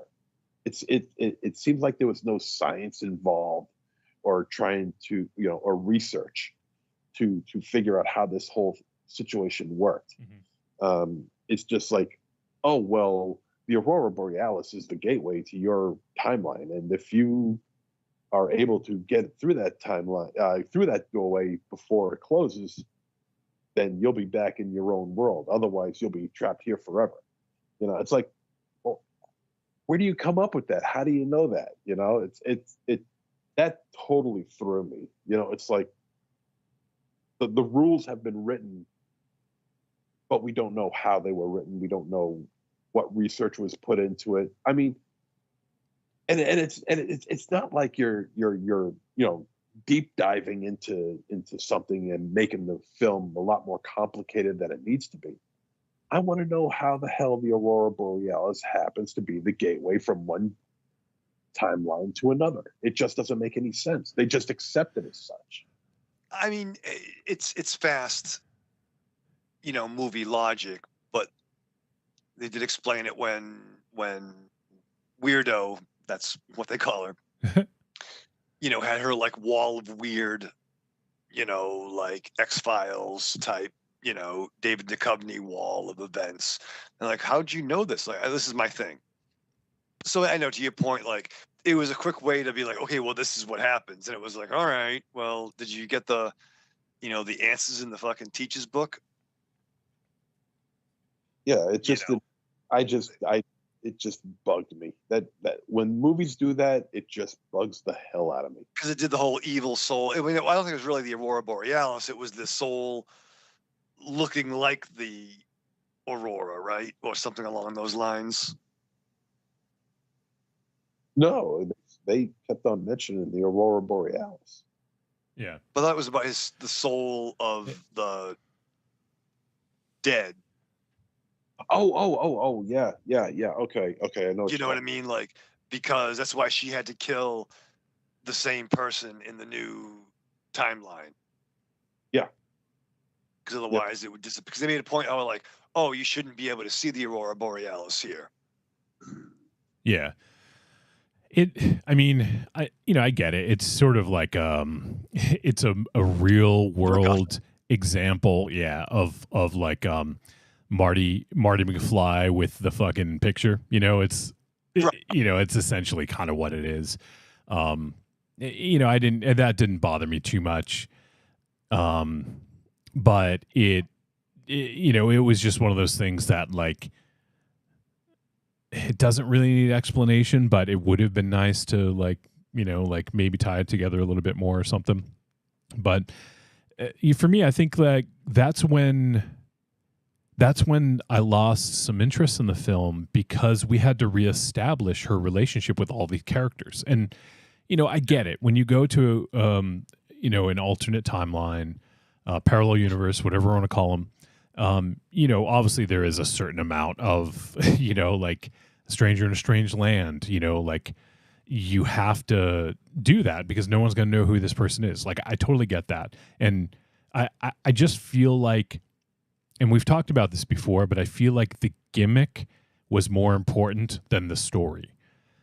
Calling it It's a Wonderful Knife, they had to use the gimmick that they used, and I feel like it actually hindered the story. Like you can still make a Christmas movie. You don't have to have a punny name like this, and just tell a better story. I'm not one to fucking, I'm not saying I could do better, but it's just one of those things where, I don't know, like, I don't like when the gimmick gets in the way of telling a good story. And we experienced that, I think all of us did anyways, with the last voyage of the Demeter. Demeter. That's Demeter, yeah. Where that gimmick sort of like really got in the way of, I feel like, telling a better story. Like, it's just on the boat. That's where it all takes place. So I think you fucking hated that boat. I did. So, I think that with this, if they just maybe played to the gimmick a little bit looser, I think it could have been a better story because, I get it. Like, it's a Christmas movie with a slasher, and it's a cool sort of premise. And I think actually, I mean, we've had slasher Christmas movies before, but we haven't had, I can't think of too many we've had recently that weren't like Santa or some fucking, killer robot. Yeah, killer robots or Santas or whatever. Like in this, it's actually a new villain based on, in this case, it could be seen as sort of like a kind of like a Christmassy type of thing. The angel, Right. It could be said they did they accomplished the hardest job of making a great look of a slasher villain. Right. Yeah. So it seems like, I don't know, to me anyways, it seems like we're busting on this. I think the thing that's frustrating is that I think there was a lot of promise here, and that's sort of one of the things that really, gets me a little bit, is because I feel like there was a lot of promise. And I feel like they really could have done something with this, but the gimmick got in the way too much. And when Winnie had to re-meet everybody, any momentum was just lost for me. And in a 87-minute movie, you can't lose momentum. And, it's, man, it's the gimmick. I think you're 100% correct, Wolfie, because then, and I liked when she befriended Weirdo, but there's a lot of like dead time, like when they go into the theater. Right. And like after what they experienced before the fucking theater, I'm not going to fucking calm down with popcorn and watching fucking no matter how much someone does the fucking popcorn trick, Yeah, right. You know what I mean? Like, we just almost were fucking killed. Like, let's go hang out. Like, get some fucking weapons, son. Right. Like, and I think, once again, a great slasher name, great look. And as it progressed, a really great reason for the kills. There was an underlying plot of why the people that were getting killed, which I thought was good. And I liked this new era of Justin Long leaning into his inner fucking douchebag. So I'll take the moment right there and say, I thought he was fucking awesome in this. And he looked, he looked like to me, for some reason, he looked like fucking Tim Allen at times. Like Tim Allen from like the 90s. It's weird that you thought that, because I was going to say Joel Osteen. That actually might be that might be where the inspiration came from. I wouldn't be surprised. I wasn't aware that, I can't remember if there were any opening credits to this film or not, but I don't recall seeing Justin Long's name in this. And I think I'm looking at. Well, I thought it was, but I might be wrong. I might have missed it. I don't know. But anyway, I'm looking at this guy and I'm like, man, this guy is just way bizarre looking.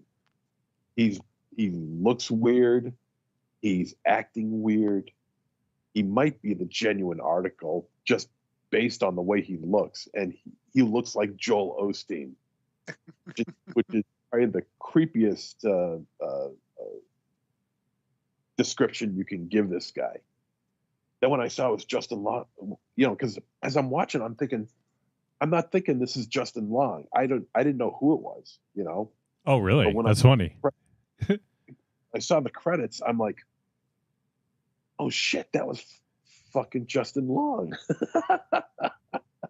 But the way he had like those like caps, like what's his face in Something About Mary, Matt Dillon had like very intense caps on his teeth that was super white, and his hair, and his and everything, and just his overall demeanor towards the way he talked to people and was just overly creepy, Yeah, I forgot about it. Believe it or not, I just forgot about him. So yeah, I mean, as great as Weirdo was, Justin Long's character was fantastic. Yeah. I thought he was such a great asshole in this. And the look, too, like he transformed himself a little bit. So he looked different. And right. Yeah, like I got like a Tim Allen vibe, but I can see the Joel Osteen thing as well. Like I thought he played this perfectly. Like I thought he was great. I also like, I know you love Joel McHale, Raven Shadow. I like him as well. But in this, I feel like he just didn't have much to work with. He was just a dad, like he played it in earnest. He was good at what he did, but he just didn't have much to do. And I felt like, in the parallel universe, his character was a little bit too two-dimensional in that. Yeah. So I would agree. I did like Catherine Isabel in this, and I liked her in both universes, so to speak. I liked, especially, I think I liked her even better in the parallel universe. Like I thought that, her character got a chance to shine a little bit more. So I liked her in this, but yeah, that was the thing. Like I liked I liked the thing with Weirdo or Bernie is the character's name in one reality, I guess. But a lot of the people at the parties looked kind of similar to me too. Like a lot of the guys, like I was like, wait, is that her boyfriend or is that another guy? Like they just all look the same to me. Like yeah, it's a Pretty Boy number 1. Yeah, exactly. Maybe that's the Pretty point. Boy number 2. Yeah, maybe that's the point. I don't know, but yeah, I thought Justin Long was great. I thought Jane Widdop, who played Winnie, was good. I really liked the girl who played Bernie or Weirdo, and Catherine Isabel I thought was also good.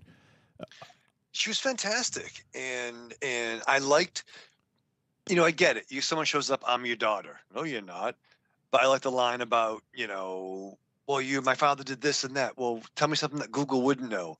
Right. Oh, well, yeah. you froze your ass wearing a thong or something.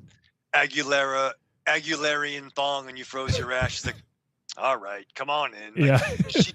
Yeah, that was good. And then I'm like, oh my God. The one when Bernie's like, what's Aguilarian? Like, oh shit. But then I struggled with I get it. So at least her aunt, Catherine Isabel, but somehow maybe this is my niece. She could have said the same thing to like her dad. And I get it. Like I get it's a year later, the mom is all fucked up on pills and the dad's all fucked up. I get that. But you could say like, Dad, remember that time you fucking, insert childhood trauma memory that only a child would know. Yeah. Kind of stuff. And what really fucking pissed me off. Is this the coup de grace? The coup d'etat, if you will, or the coup de grace is, or the coup foie gras. Coup, yeah, is when they're coming down the stairs and they knock the angel down, and the fucking tiptoeing over the fucking body. Yeah. Yeah. I'm out of my fucking mind because you know what? I've only seen Jason Takes Manhattan once, but the one fucking scene that I remember at almost 47 years old is when my main man, the boxer, throw bows like Cassius on fucking Jason. You know, didn't work out too well for my man, but at least he tried. Like, you know, like if they're down, the killer is on the stairs. There's fucking three of you.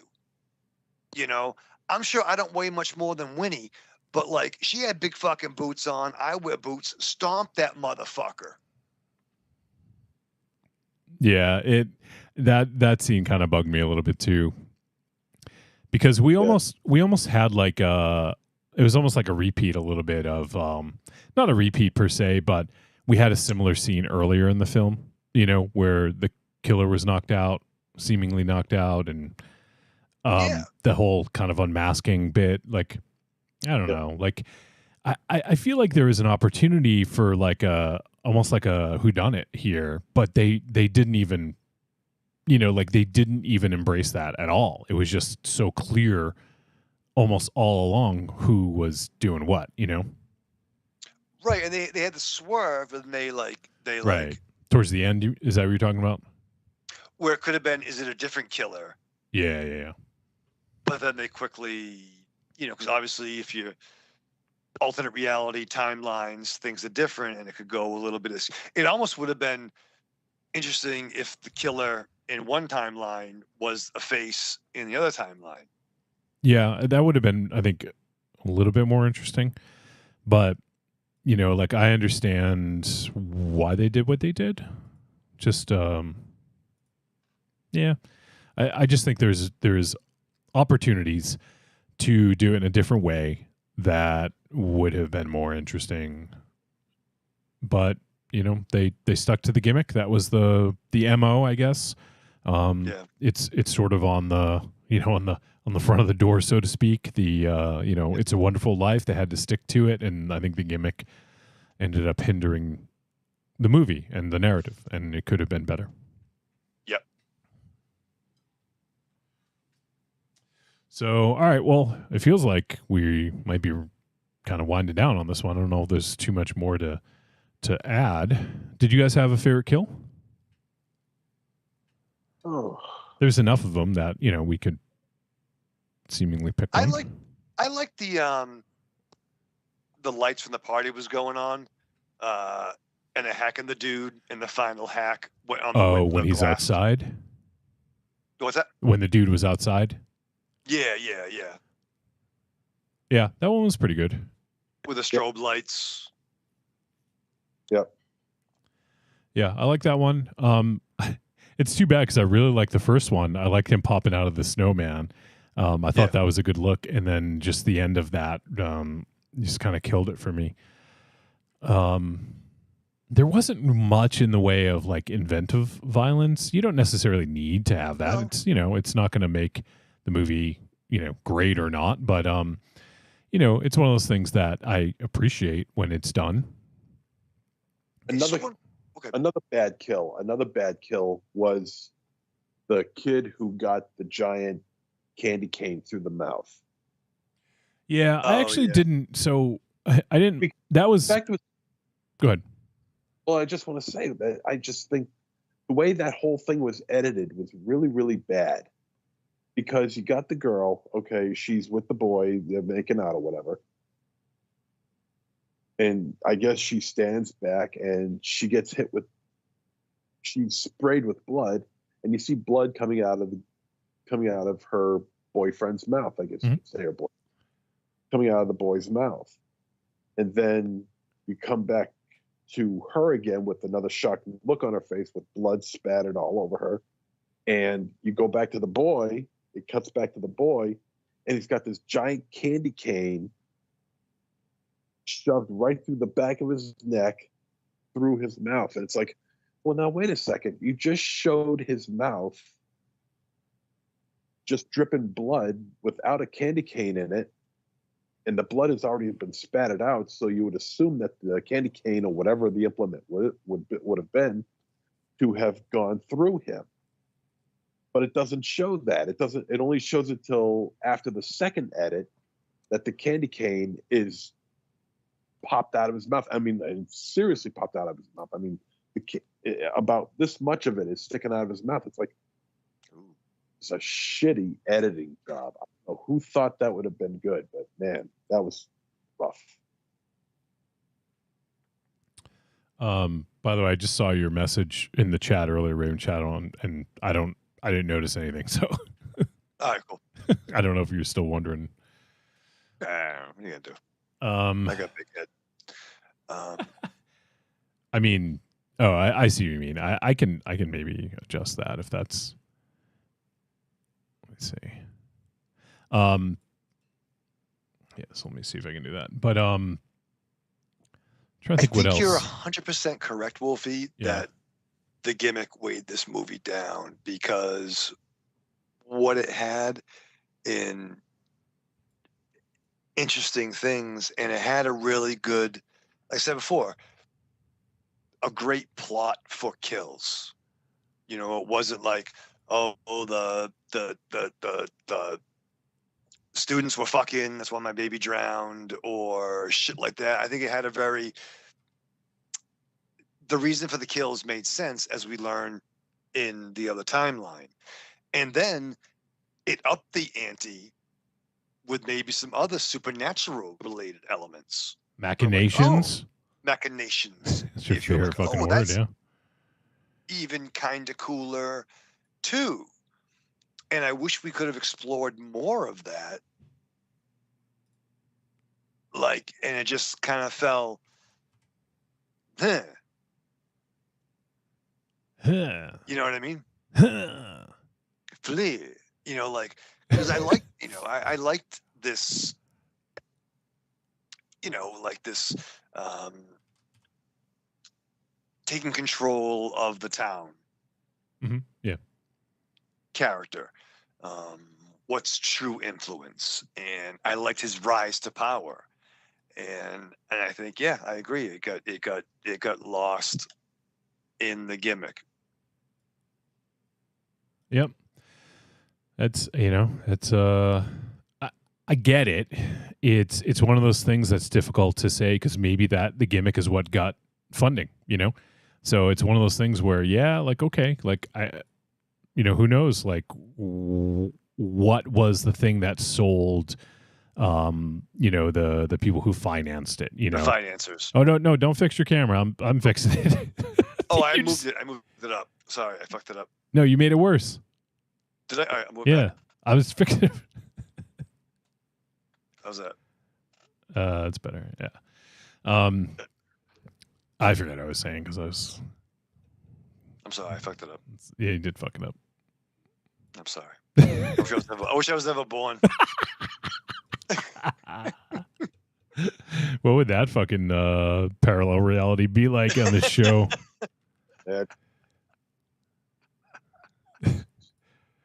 We either would be more successful or less successful. Like, I don't really know. Like, it's go either way. It really could. No one would listen to us, or like a lot would. Yeah, right. I'm almost fascinated. Oh God. All right, so I think we can probably. You guys good for the verdict here? Yeah. All right, let's head to the verdict on this one. Trick or treat, baby. I wonder if people would say you're a trick or a treat. Trick or treat, motherfucker.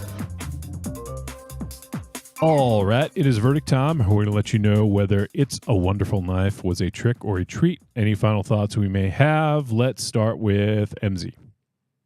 Terrible knife. It's not overly terrible. There is some merit to this film. There are some problems with it, story-wise. And I agree with you guys. What you're saying is that, yeah, the gimmick hinders the story. Better storytelling could have saved this film. It's not but like I said, it's not overly terrible. There is some merit. There are some decent performances. There are some decent kills. There are some bad kills. And how often does that happen? You got a really interesting killer here, a really interesting and a really good looking killer too. On top of that, Killer's looking good. the killer's all decked out in white, so when the blood hits, Yeah. that it pops and it looks great. Okay, fantastic choice of costuming for the killer. Top notch, very good. But the story does leave a lot to be desired for. The performances are decent, not great, but decent. But Justin Long is fantastic, and as well as the girl who played Weirdo. I thought she was good too. There's a lot of science involved in this movie that does not get explained, and I want explanations. You know, you can't do it all quick and dirty and just expect people to accept it for what it is. You know, there's got to be some explanation for it. Just like when you brought Wolfie, when you brought up Back to the Future. Mm-hmm. Yeah, it's a science that doesn't exist, but they explain it enough where you can believe it. Okay, and here they really need to do that. You know, I'm not saying that she should be traveling 88 miles an hour to the Aurora Borealis so she can time. But there's got to be some information, something that would make some semblance of sense. Anything, really, because they really gave us nothing. I don't know. There's a lot of good, there's a lot of bad, but I think the bad parts outweigh the good parts in terms of its importance and not in terms of sheer numbers.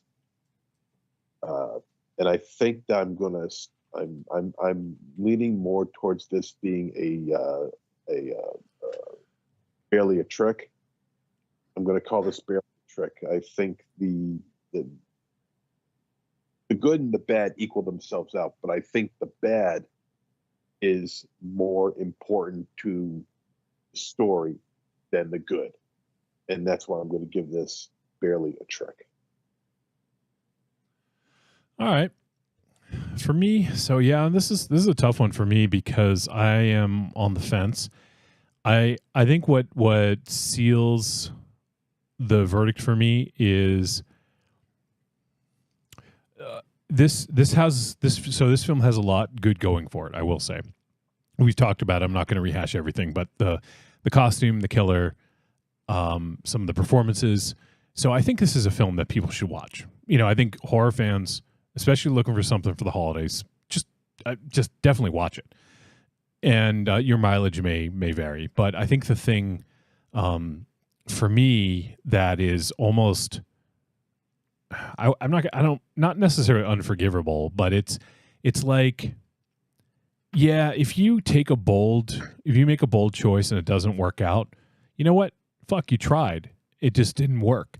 But when you leave something on the table, or you have the opportunity to do something and you don't do it because X, in this case, gimmick, the gimmick was what was sort of like the master of the film, meaning everything had to answer to that, it seemed.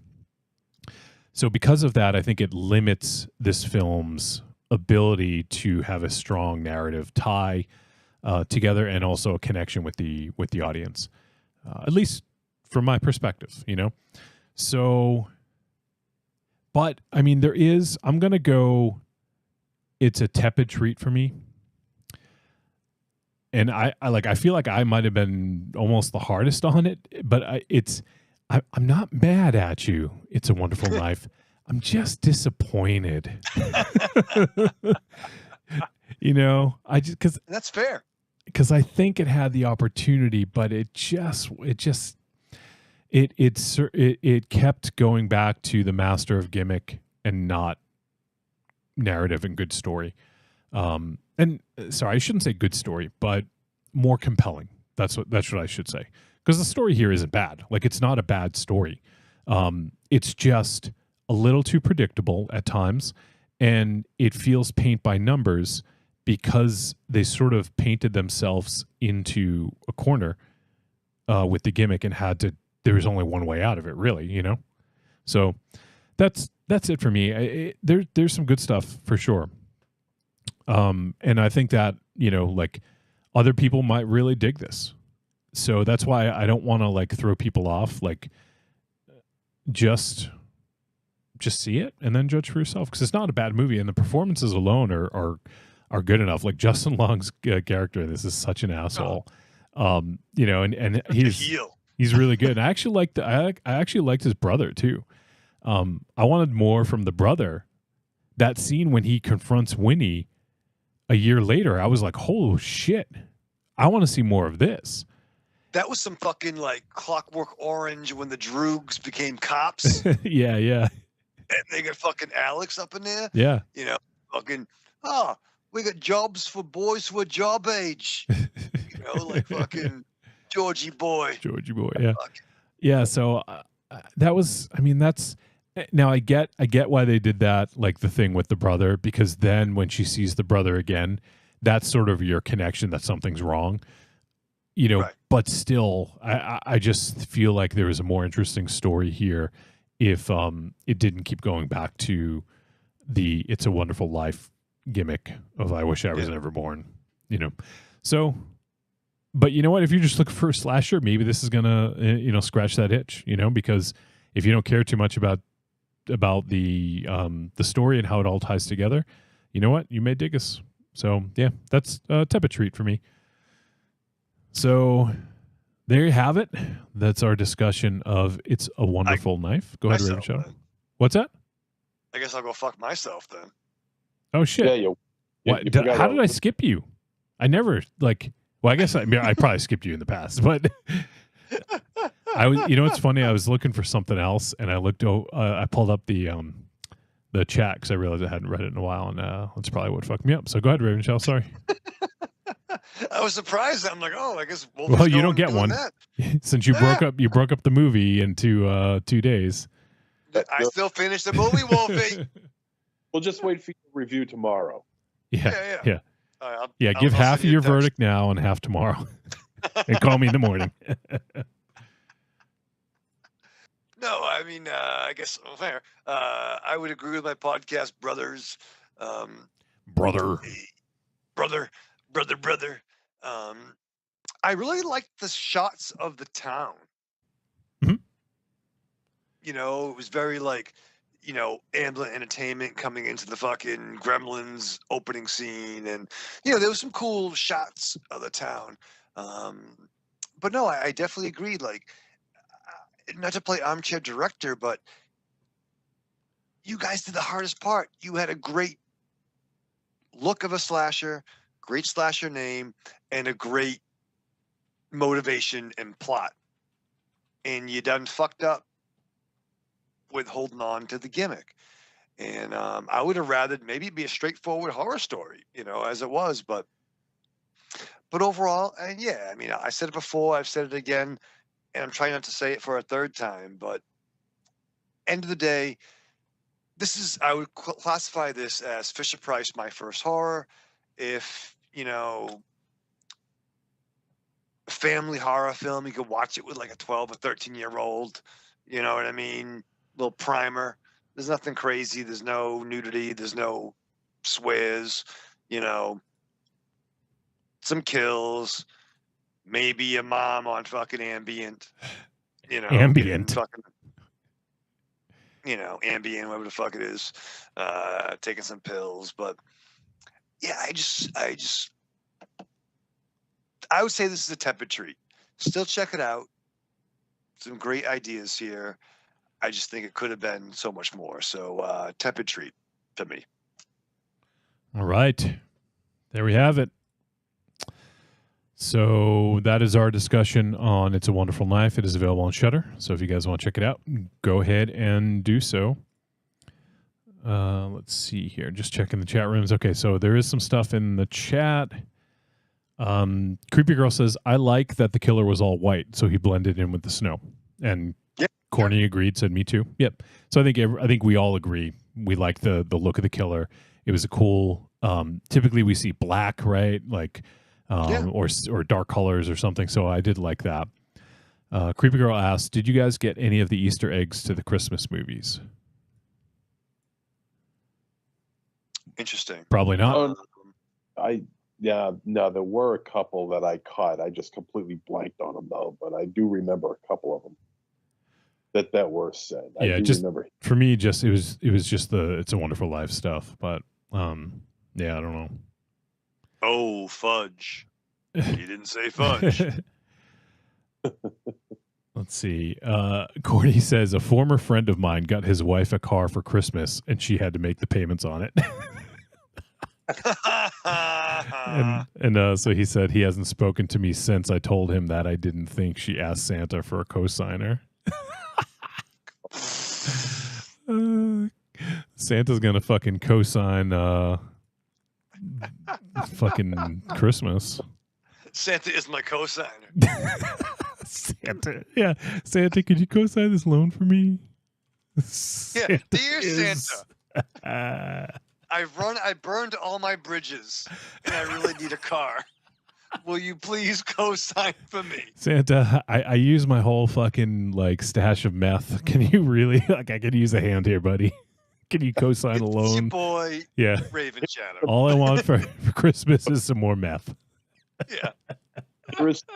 Cookies for penance. Yeah. All I want for Christmas is crystal meth.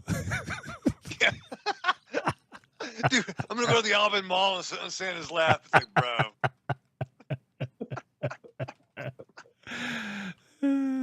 Shit. All right. Let's see. Evil Corny says, if Raven Shadow was never born, I would have peed in Wolfie and Tanya's shower when I visited Turn Rocket Jock. I'm so glad that you were born, Raven Shadow. I'm so glad. Yeah. Yeah, you like apples? Creepy Girl says, I love that they used It's a Wonderful Life theme. It made total sense to me, and it was a cool concept about the killer being killed, and then not because the person was never born. The movie had nods to many other Christmas movies. I thought it was fun. Definitely not perfect, but it was fun. The only thing I really didn't like is that they didn't do more stuff to tie it to the movie It's a Wonderful Life, and it did get a little goofy towards the end. Here's what pissed me off. Here's what burns my ass. It chaps your buttocks. My buttocks. This was not filmed in a cold climate. And it was fucking obvious in the last fucking scene. There's no breath. She's running down in her tracksuit like it was fucking LA or like fucking Arizona or some shit. Well, it could have been there. I mean, was it specific on where it was set or supposedly set? But they had like fake snow on Bernie's house, like. But it just I hate when it's not really cold out. Let me see if it says at the end. I'll look at the credits and see if I can find out. Probably filming fucking Georgia with the fucking peach over the fuck. Probably. Or Canada in June. So Corny says, because Marion said, oh my God, that story about the car is funny, Corny. And so he says, it was for a Miata and she made more money than him. They divorced after that. Angry Townsman says, middling seems to be the idea from other podcasts as well for this one. Yeah. So let's see. Creepy Girl says, a Christmas Story for sure with the pink outfit she got and they made her put it on. Oh, yeah, okay. That's a good one. The fucking bunny, the bunny costume. Yeah, I could see that. I didn't even make that connection, but that definitely seems like it would have been a, like a sort of homage. It was shot in Vancouver. Oh, okay. I was just going to, well, I mean, they get snow. Well, no, wait. Yeah, I think they get snow in Vancouver. That's West Coast. So maybe not as much as they might get in the East Coast, but did they ever say where it took place? I mean, I know it was like a fictional town, but It was Angelville. That was the gimmick. yeah. Angel Falls. Angel Falls. Oh, I Angel think. Falls. Yeah. Yeah. So, all right. Cool. Let's move on and do our next flick. So we're just gonna fucking flow right into the next one. And Flow right. I'll be right back.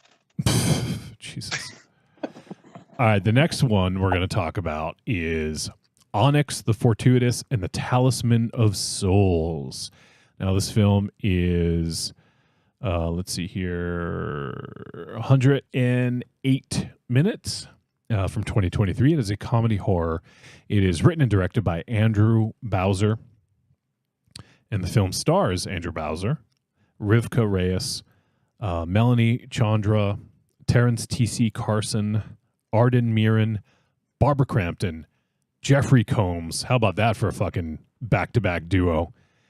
Right. Olivia Taylor Dudley, Ryan Stanger, and we'll stop there. All right. The synopsis. Fledgling occultist Onyx and a group of worshippers attend a once-in-a-lifetime ritual at their idol Bartok the Great's mansion. All right, so interesting thing about this one, I intended to do a little bit more research. I didn't have the time to do it on this one. I had a pretty crazy couple days. But I know Andrew Bowser used to... I forget the name of the program now. It was like one of those video game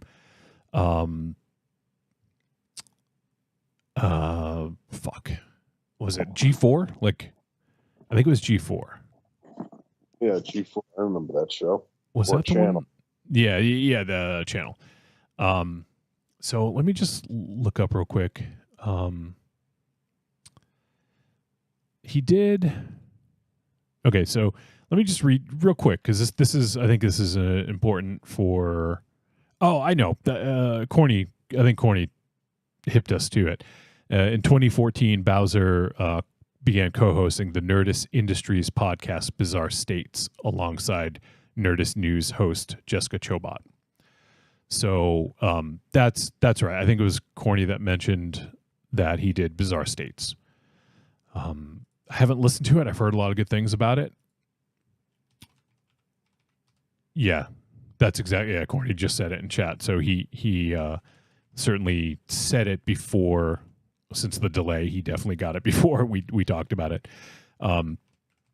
But also he's done like some other comedy type stuff. I'm just reading straight from Wikipedia. I don't have this memorized, but in 2009, MTV hired Andrew Bowser to create a pilot for a half-hour sketch comedy show. They created The Underground, which stars Bowser as a man who lived in the basement of the network and hacked into their broadcast feed to air sketches and interstitials that featured him and his puppet cohorts.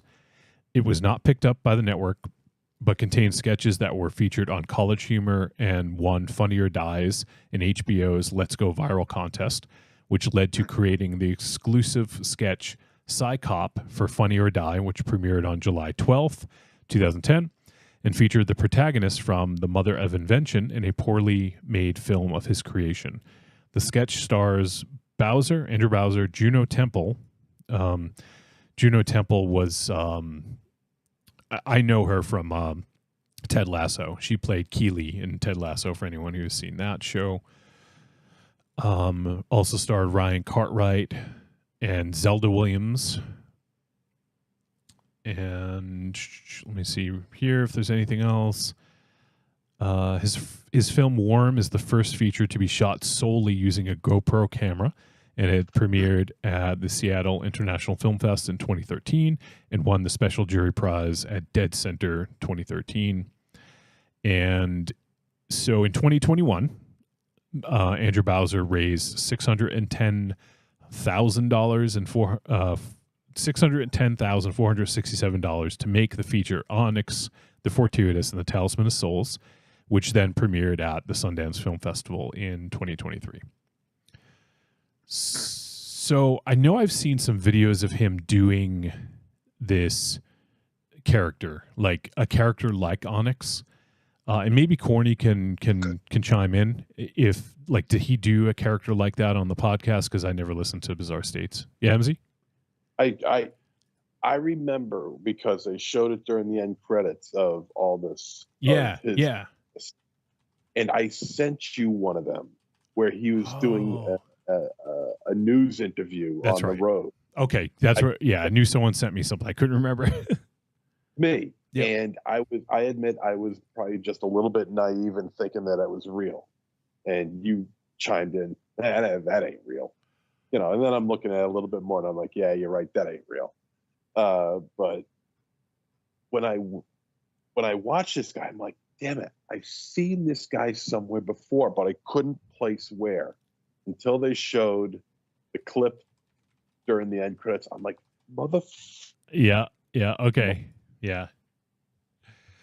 It's the only thing of his that I've ever seen, but I never forgot it. Yeah.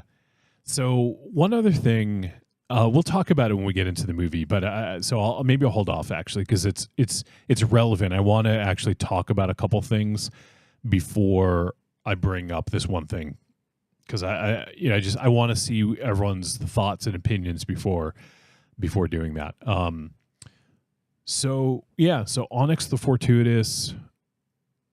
This one just sort of like, I saw it out there. I'm like, this sounds pretty interesting. It sounds cool. Like the poster looks great. We got the PR email from Screenbox and was like, yeah, like this looks pretty cool. And then fucking Jeffrey Combs and Barbara Crampton, like, yeah, like I'll check it out. And also I know Terrence T.C. Carson, he played the teacher, Mr. Duke. He does the voice of Mace Windu for the Star Wars animated stuff. He does a lot of voice work. He's got a great fucking voice. I've seen him before, though. What else was he in, though? Oh, he's an actor, but he does a lot of voice work. He was in great. Final Destination 2. He was in Living Single. Yeah, Corey mentioned that last week. That's probably where you guys know him from. He's been in a lot of stuff. 571, I think it was a submarine movie. Oh yeah. With yeah. I could just go on and on. I mean, the dude has like 106 credits to his name. He's fantastic because it definitely has like a Keith David style voice. Like he's so good. He, to me, like fantastic. Yeah, and without getting into the movie quite yet, to me he added such an air of like, yes, I don't know, credibility and intelligence. Like his Dr. Duke was fucking awesome. Like I loved that character in this. Mr. Duke, I'm sorry, not Doctor, Mr. Duke. So yeah, like since we're talking about Terrence Carson, like I absolutely loved him in this. I think I want a Duke action figure. When he spoke, you believed him, you know? Yeah. Just great. And speaking of great voices, who else is in this movie? Oh shit! I actually forgot to bring him up. Thank you for mentioning. Ralph Ineson does the voice of Abaddon, and Ralph Ineson has one of the greatest voices in fucking the history. Yeah, he's got such a good voice. He was in The Witch, probably the most well known for his role in The Witch as the father of the family. But in addition to that, he did the voice. We did the Green Knight. He did the voice of the Green Knight. He actually was in that movie, The Creator, which I haven't seen yet. That's that one from Gareth Edwards, the dude who did Rogue One, the Star Wars movie. He's got such a great voice. He does a lot of voice work too, as you would expect. Oh yeah, and he was in The Northman as well. Yes.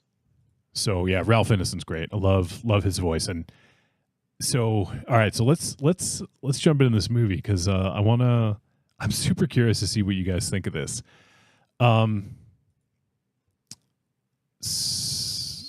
Okay, so we first first impression. In the first 5 minutes of this movie, I had no idea what I was getting myself into. I had no idea what to expect. I was like, oh man, like, I don't know if this is gonna work out. Like, I didn't have a feel for the character of Onyx. And to me, it seemed like he was just overacting. And it was really weird. Like, I had to orient myself to the character because I didn't know what the fuck was going on. I was like, what is this dude doing? Like, he's overacting. Like, what is going on here? But once I got a sense of the world and his place in it, everything just fucking fit together for me. And I was hooked in. I was fucking hooked in. And there is so many things I love about this movie. I'm going to talk about them. So I don't want to say too much because I want you guys to give your first impressions as well, because I'm super curious. This could go either way. I could see either of you guys going either way on this one. But some of the performances were really fun. Like we talked about Terrence Carson. Jeffrey Combs, I thought, chewed up so much fucking scenery in this thing. He was a blast. I feel like he had a blast too. Like I could just almost feel like his like fun coming off the screen, you know? And also I really liked the character of Farah, played by Olivia Taylor-Dudley. I thought that was a really interesting dynamic between her and like Onyx, you know, as it sort of went on. And was she the witch? Yeah. Oh no, not the witch. She was the minion. Oh yeah, I like her. So yeah. I feel like that was almost like an origin story. Like it was kind of like an origin story for Onyx and also for Farah.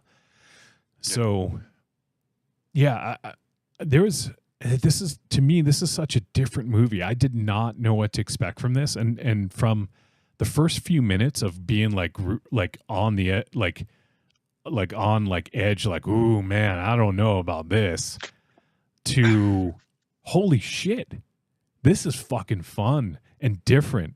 Like that was sort of like the swing for me, you know. It was like, ooh, I don't know, and then I was just fucking hooked in at some point, and I got it.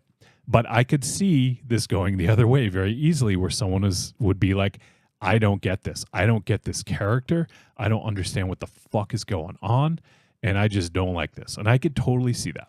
But for me, it hooked me. It got me. And yeah, I want to talk a lot about this. So pass it off to one of you guys.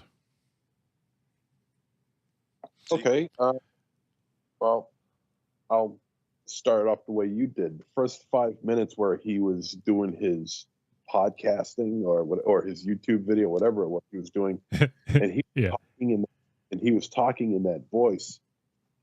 I thought maybe, okay, that's just for the character that he's, or not for the character, but that's what he's doing for the video, like putting on a gimmick. Right. And then when it turns out that this is how he actually speaks in his real actual life, I'm thinking, I'm like, okay, this could be interesting. I wasn't exactly too sure how I was going to be able to put up with, 110 minutes of this kind of speaking. But as it turns out, it's a double-edged sword with this one, because it's like it's odd, and it can get on your nerves, or at least it got on my nerves a lot of the times. But at the same time, it's also impressive, knowing, because as the film goes on, there are moments where he has 30-second, 45-second monologues, and he has to maintain this character and that voice for an unbroken monologue of that length. And to me, that's impressive. I was impressed with that. Yeah. And about a couple minutes after that, I really knew what kind of a movie I was going to be watching. I knew what I was in for, and the kind of humor that was going to be involved. And I didn't mind that one bit because this kind of humor can go in so many different areas, and it'll work nearly every time because the universe created here is so bizarre. Yeah. That any kind of humor that you throw into it is going to stick because the universe is so vast, it's so big. Where you could do just about anything, So I accepted that. Mr. Duke, the voice on him is just fantastic, and he not to mention he's a good actor too. You believed him. And of course, can we review a Barbara Crampton movie next week too? All Crampton all the time. Yeah, right.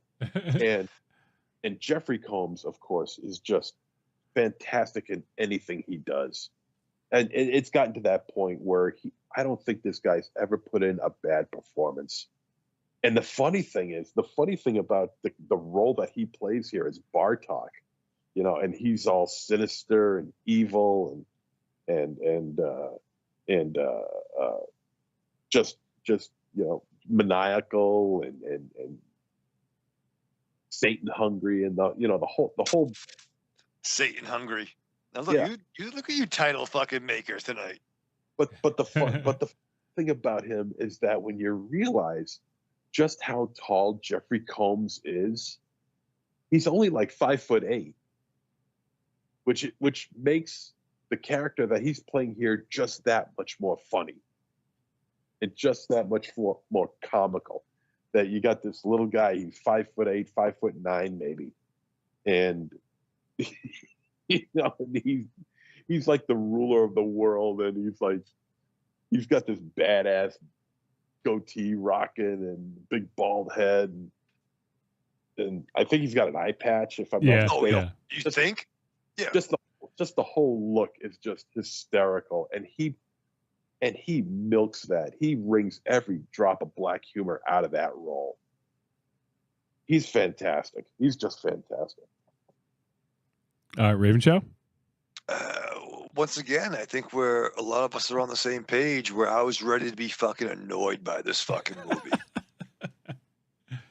You know what I mean? Like, and we've seen flicks like this before, these kind of posters, and I'm not a, yes, there are some horror comedy I like. I prefer more horror comedy than comedy horror. But I was really annoyed by this dude's cadence. I'm like, what the fuck? Like, I'm not into it.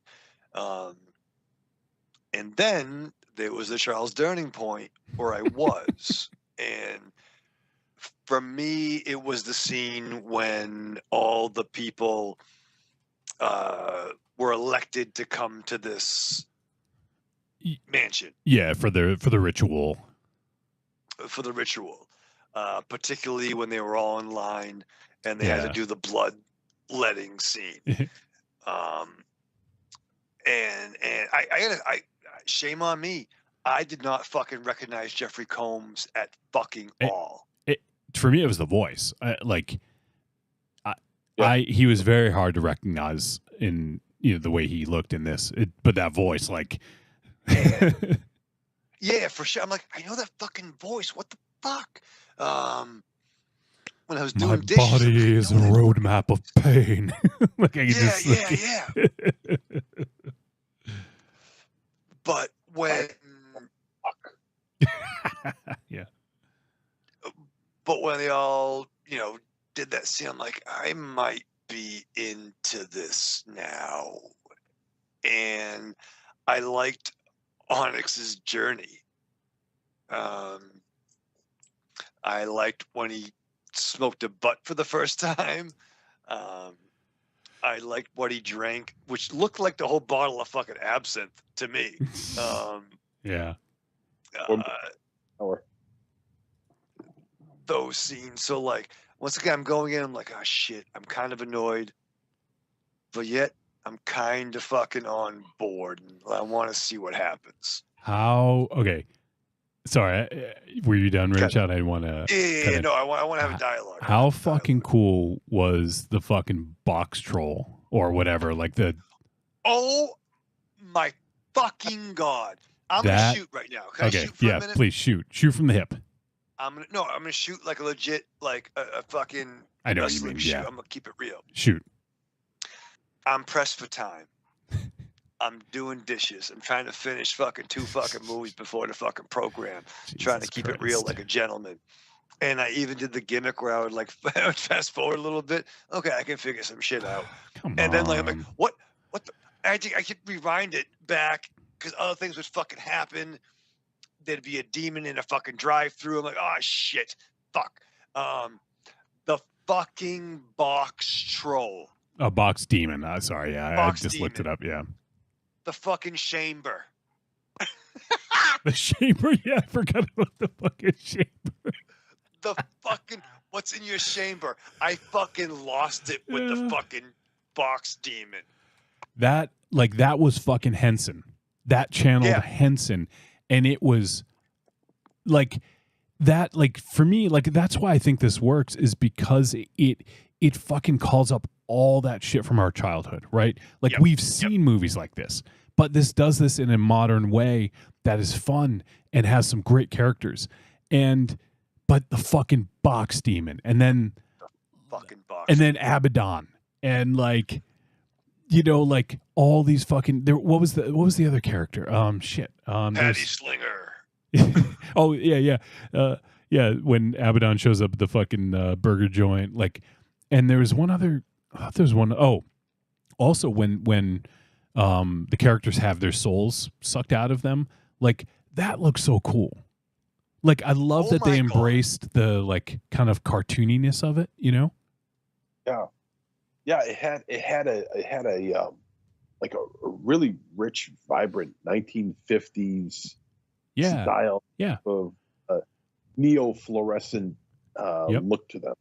I was getting Beetlejuice vibes. I'm sorry to cut you off. Oh no, that's a good one. Yeah, totally. But that takes it from what MZ's saying. Yeah. Oh, Beetlejuice. Yeah. I was more along the lines of the way the colors pop on these creatures, of like Mars Attacks. It has that like fluorescent type of. It has a fluorescent type of look to it, but it also maintains a sense of nostalgia in the simplicity of the characters and their appearances. They just looked really, really great. The effects here are fantastic as far as creature effects go.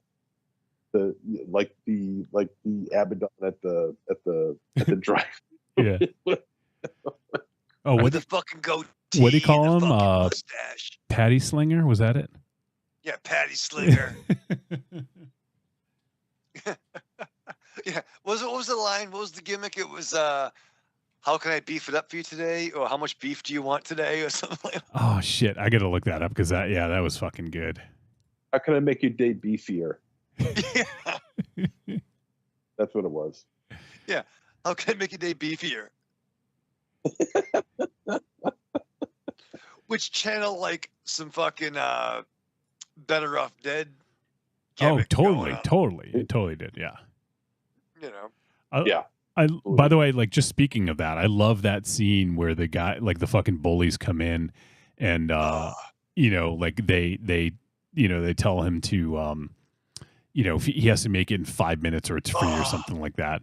And all they do is they get it for free, like literally misses it by seconds. And then they just fucking like, you know, like throw it, rub it all over his fucking face and hair. How can I make your day a bit beefier? That's it. Yeah, they were like Cobra Kai level heels, just fucking being dicks. I was hoping we get to see more of them, but we didn't. But that's and then again, you know, the movie is just a weird excursion into this house and dealing with these two people who pray to this demon. You know, I mean, the whole thing is just kind of slapped together rather So I don't know. I don't know what the word would be, but it's just kind of just slapped together. Oh, I just happened. Oh, I won a. Oh yeah, you won the contest to go take place in the ritual. Yeah. Next thing you know, he's there at the mansion with four of the people. You know, it's like just the way the whole way it's slapped together is kind of fun and interesting. And because it's not taken seriously, you really don't care. You know, you're just there to enjoy the ride. So I paused because it's something I wanted to mention to you guys. I was looking at who did the voice of the box demon, and so let me pull up. Do you guys know the name Jason Marsden? Does that ring a bell to any of you guys? Yes. Where do you know Jason Marsden?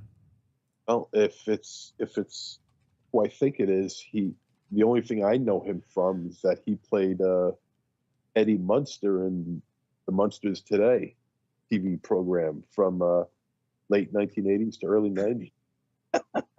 We're the Munsters today. Let me look that up because I have to go back in his filmography. But you might be right. Was it you said 80s, 90s? Yeah, the Munsters Today. Yeah. Or that might be James Marsden. I don't know. It could be James Marsden was Cyclops in the X-Men franchise. He was in an episode of The Adventures of Briscoe County Jr., though. Nice. I will say this. Box Demon over Cheddar Goblin. Yeah, MZ was right. Sorry, Raven Shadow. We'll get back to that in a sec. Eddie Munster, right. Yep. From 1988 to 1991, he was Eddie Munster in the Munsters Today. And so this dude, if we play 6 Degrees of sitcoms again, this dude is fucking money. Really? Yeah. He was in Rover Jocks. He was in Robot Jocks. Rover Jerks. Listen to all these fucking shows. Webster, Murphy Brown, Munsters Today, Tales from the Crypt. Let's see, Star Trek: The Next Generation, Baywatch, Blossom. Well, let's see, Batman the Animated Series. He did the voice of Spunky Spencer. Yes, he's good. Do you guys know The Secret World of Alan Mack? TV series from '94. I know The Secret World of Allison Mack, and that's very different. He was in Full House. A few episodes in Full House. Such a brother. Boy Meets World. He was a few episodes there. I mean, I could go on and on. Like the Clueless TV series, Extreme Ghostbusters. He did. Can we get him on the show? I don't know. Maybe Step by Step. I don't know. That sounds like pretty busy. He was 53 episodes of Step by Step. Good for him. So this dude is, like he is. If we ever do 6 Degrees of sitcoms again, this dude is Jason Marsden is money. Yeah. I mean, that's just like he was in Invader Zim. I'm just like running through Will and Grace. I know that's not a sitcom necessarily, or is it? I don't even know. Yeah, it is. Oh, I don't even know. It's a funny show. I've never seen it. Yeah, it's funny.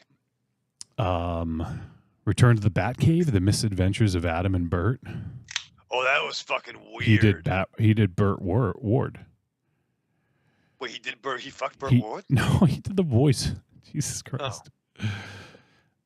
Yeah, man. He's a center square brother right there. Yeah, he is. Yeah, he's okay. I'm gonna stop there because I could just. Oh, he did the voice of Snapper Carr in the Justice League TV series. Snap a fucking car. All right, James Gunn. I'm stopping there. We could keep going.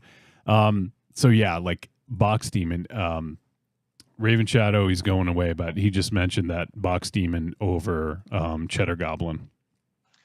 Right, like fucking Box Demon.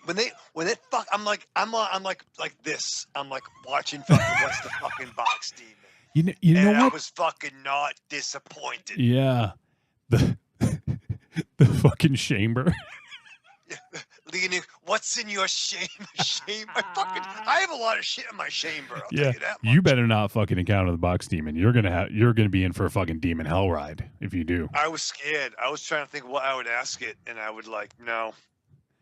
So the thing about that too, like, not only is this movie wacky and fucking weird and funny, but like the heart, it had heart. And like when he does that, like, I don't know. You know, like it seems like this kind of like funny thing. I don't know. You know, but then when you hear the story behind it, it's fucking heartbreaking. Yeah. And watching fucking battle cats. Yeah. You don't expect that. You don't expect that. And it's that kind of thing that could give a movie like this its resonance. Yep. You know, because through all this wackiness and this wild, weird, and turbulent world that has been created here, you get something that's so in touch with everybody else. You know, I mean, everybody one way or another has experienced something like this. One, not exactly. Well, but, something traumatic that they want to forget. Yeah, it's a traumatic experience that could happen to anybody in the real world. Mm-hmm. You know, he's able to, and it's just one small scene where he's able to bring everybody from the real world into his turbulent, upside down, wacky, wavy, flailing tube man world. You know, but you can connect with that. Yeah, and it works. Evil Corny in the chat says him having the dream about not getting laid.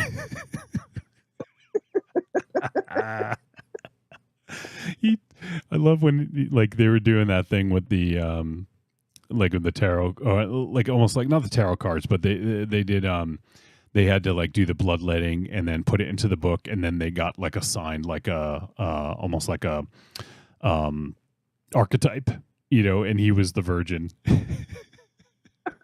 And he was so pissed. It's so funny. He was livid. I mean, everyone got witches. Yeah, witch, werewolf, Viking. Yeah, he got the virgin.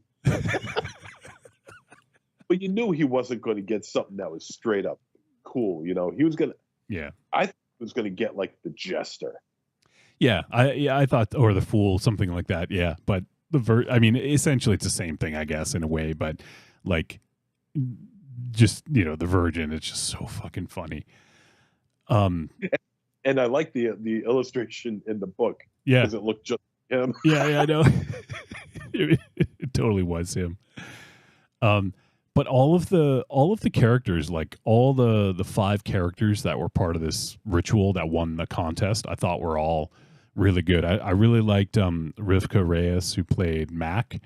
I thought her character was really, really fun. And just the sort of like dynamic between Mac and Onyx, I thought was really like kind of endearing. And also, like, so here's the thing. I wanted to find out what you guys thought about the character of Onyx before I brought this up. But so there's a few things about Onyx. First of all, he obviously we find out about a traumatic event that happened, and that helps shape who he is. But that traumatic event, it caused him to be someone who didn't have a lot of self-confidence. Like, he lacked self-esteem and self-confidence. And what seems like kind of a funny shtick is actually someone who's really in a lot of pain. You know, like his, I don't know, you know, like that whole, like, you know, he says something and then he questions it by saying, I don't know. So it's like, it's this like, and it seems like it's kind of like this, oh, it's kind of cute. Like, he's fun, you know, like whatever. But like, when you think about it, it's like, you know, like he is someone who, he's an outcast. Like, he has no friends. Nobody likes him. And like, even at home, like, holy shit, actually, I got to pause. That fucking, the fight he Dinner had, scene? yeah, was it Todd? Was that his name? Todd. Yeah. Holy shit, that fucking had me, man.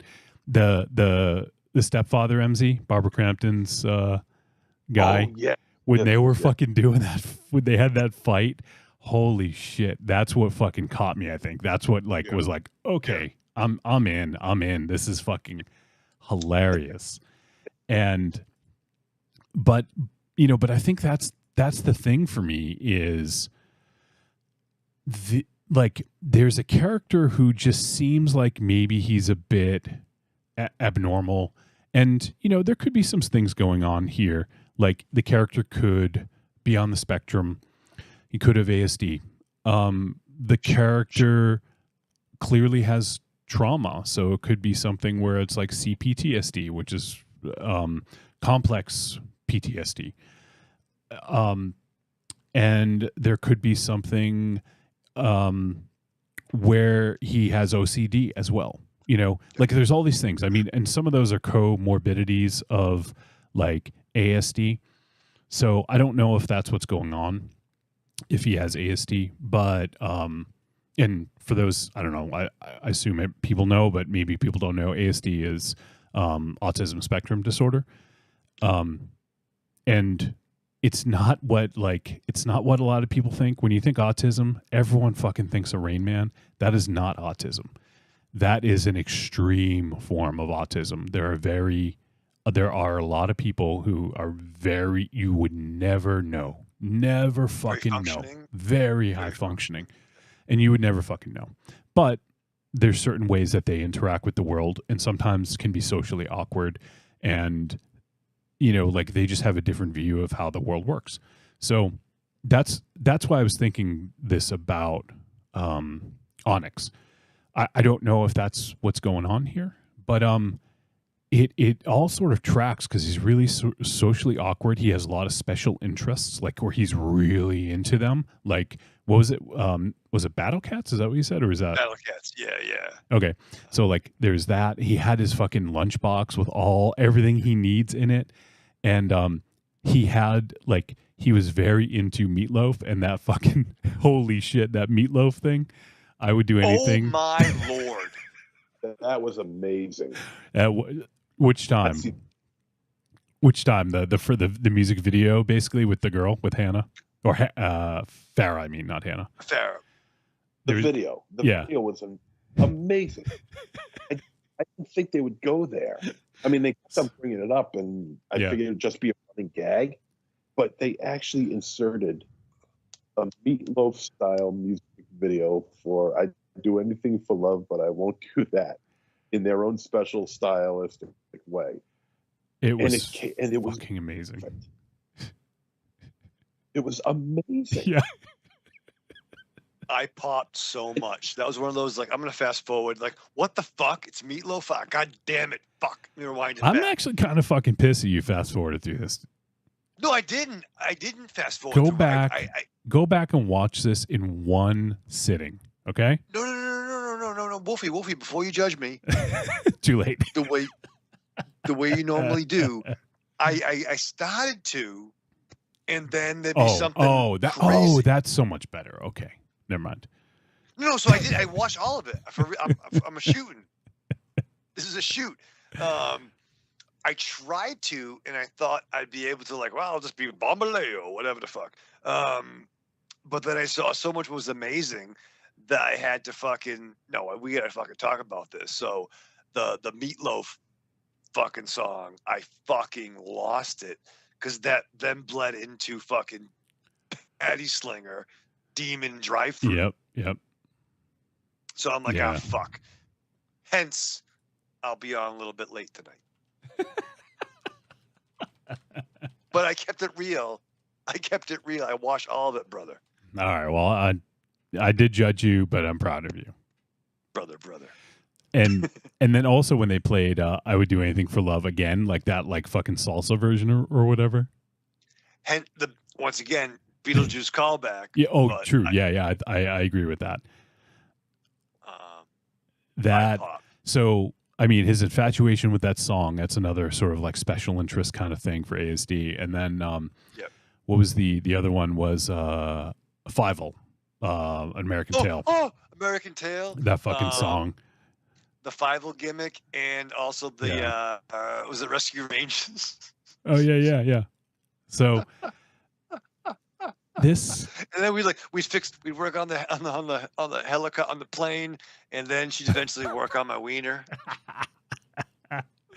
I actually watched this earlier in the week, and like I forgot a lot of the really funny bits, and I wish I could like remember all the things I wanted to talk about, because I'm like forgetting some of the really funny things. Oh, there's that scene where he goes, "I gotta take a big shit," or whatever he said. I can take a big shit. It's so funny. I want to talk about that line. Let me see if I can find. I want to see if I can play that line. We need that clip. Yeah. I popped and why are all the spider webs face level? Why are they high level? It's ridiculous. Oh, okay. I found the scene. Hold on. It's just fucking hilarious. I just want to hear him say it. Wait for it. All right, let me unmute this. Okay, hold on. Wait for it. Satan's unholy name, you will be rendered ineligible and ejected from Bartok's mansion post haste. Got it. Shit quick, else be deemed. Oh, wait. Start without you. Hold on. Gonna go back a few seconds. Big ol' shit. There it is. All right. Tether you with a singular, devastating proclamation.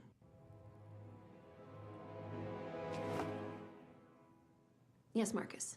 I gotta take a big ol' shit. Now? Let me check. Yeah, now, for sure. Let me check. Yeah, now, for sure. Next meeting I have a meeting on Tuesday. I gotta take a big old shit. Just stand up. I gotta go.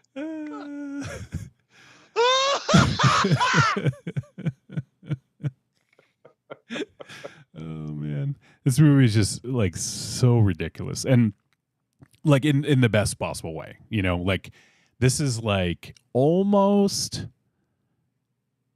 I would say almost like Psycho Gorman levels of like ridiculousness. You know, in a different way. I would almost say like almost Studio 666 a little bit too. I think not to like, rank them, but I feel like this is a more original film. You know, this feels like it touches on our childhoods and like interests, like Battle Cats. I was like basically like whatever Thundercats versus Thundercats. Yeah, for sure versus whatever.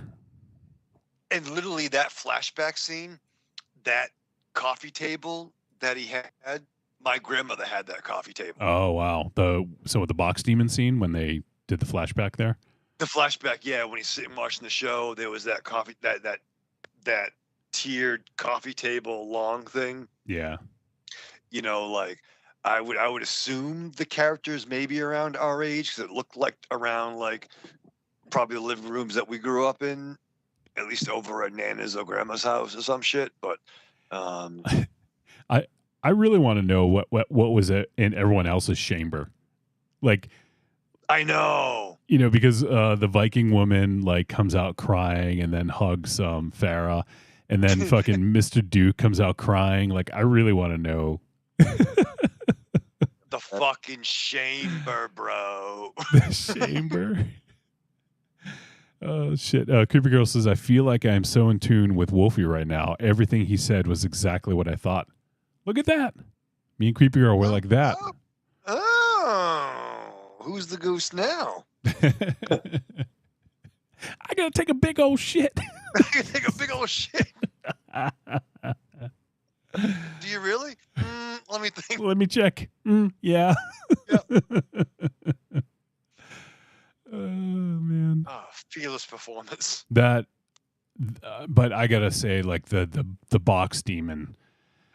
Fuck. I mean, there's so many highlights in here, but for me, like that's one of the highlights. It just looks so good, and the practical effects too. Like I love the ghouls. Yeah. Yep.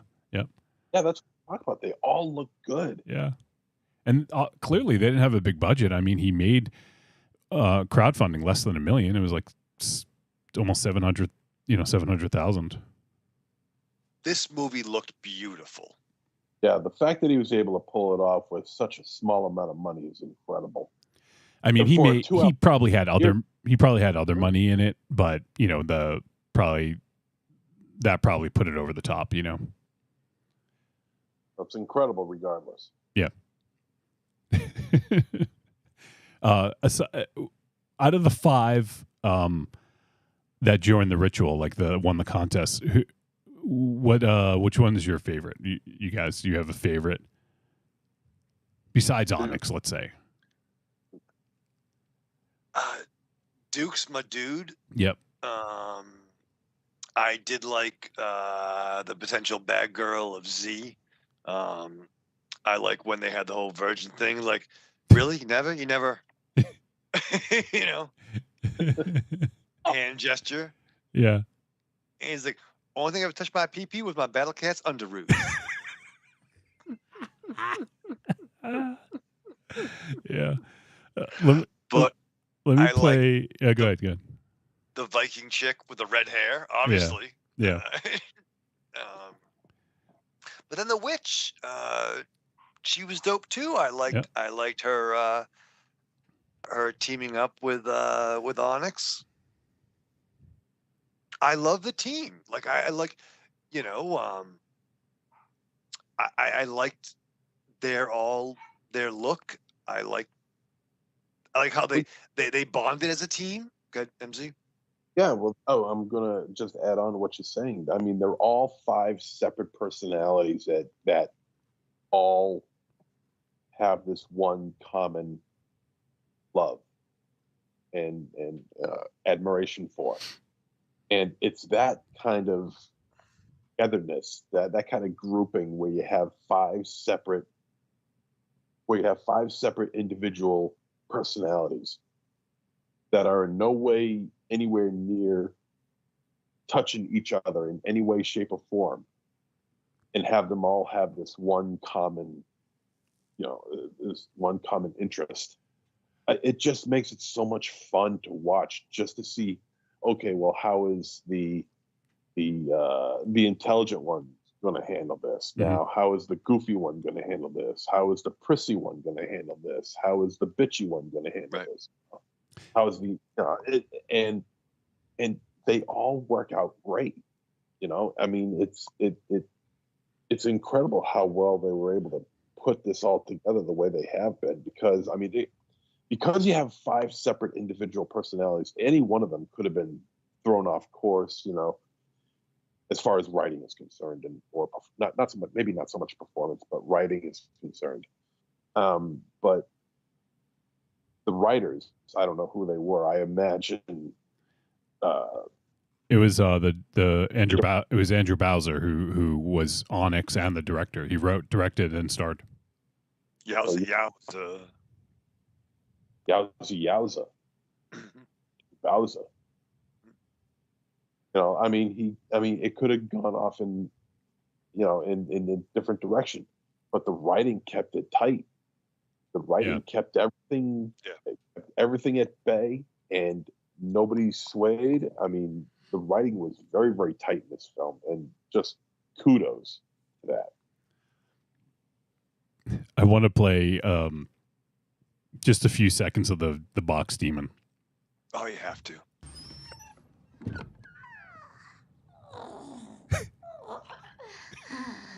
Come closer, my son.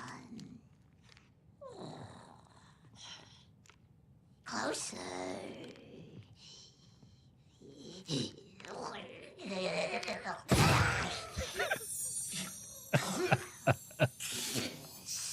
Let it in, my son. Let it in.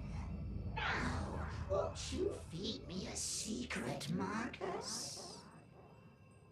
I don't know. Dig deep, my son. I don't know. Go to the Keep going. Okay. shameful parts of you. What is there? I guess Huh.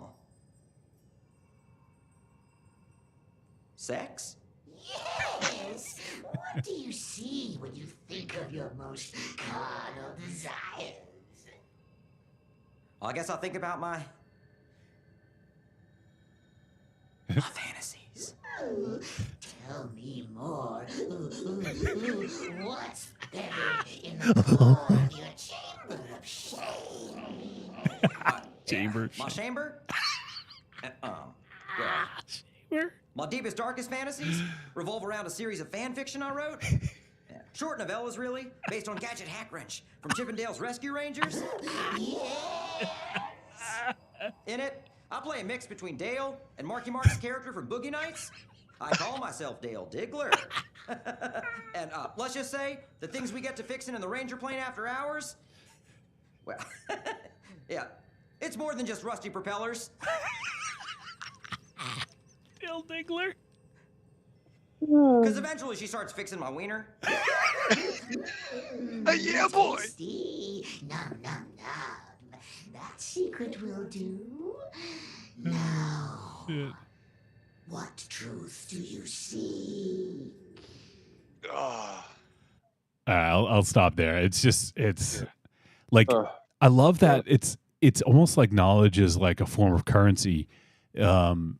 You give me a secret, and then and then what knowledge do you seek? Like, I don't know. It's kind of cool. It's like this currency. Like I really dig that the box demon sort of trades in secrets.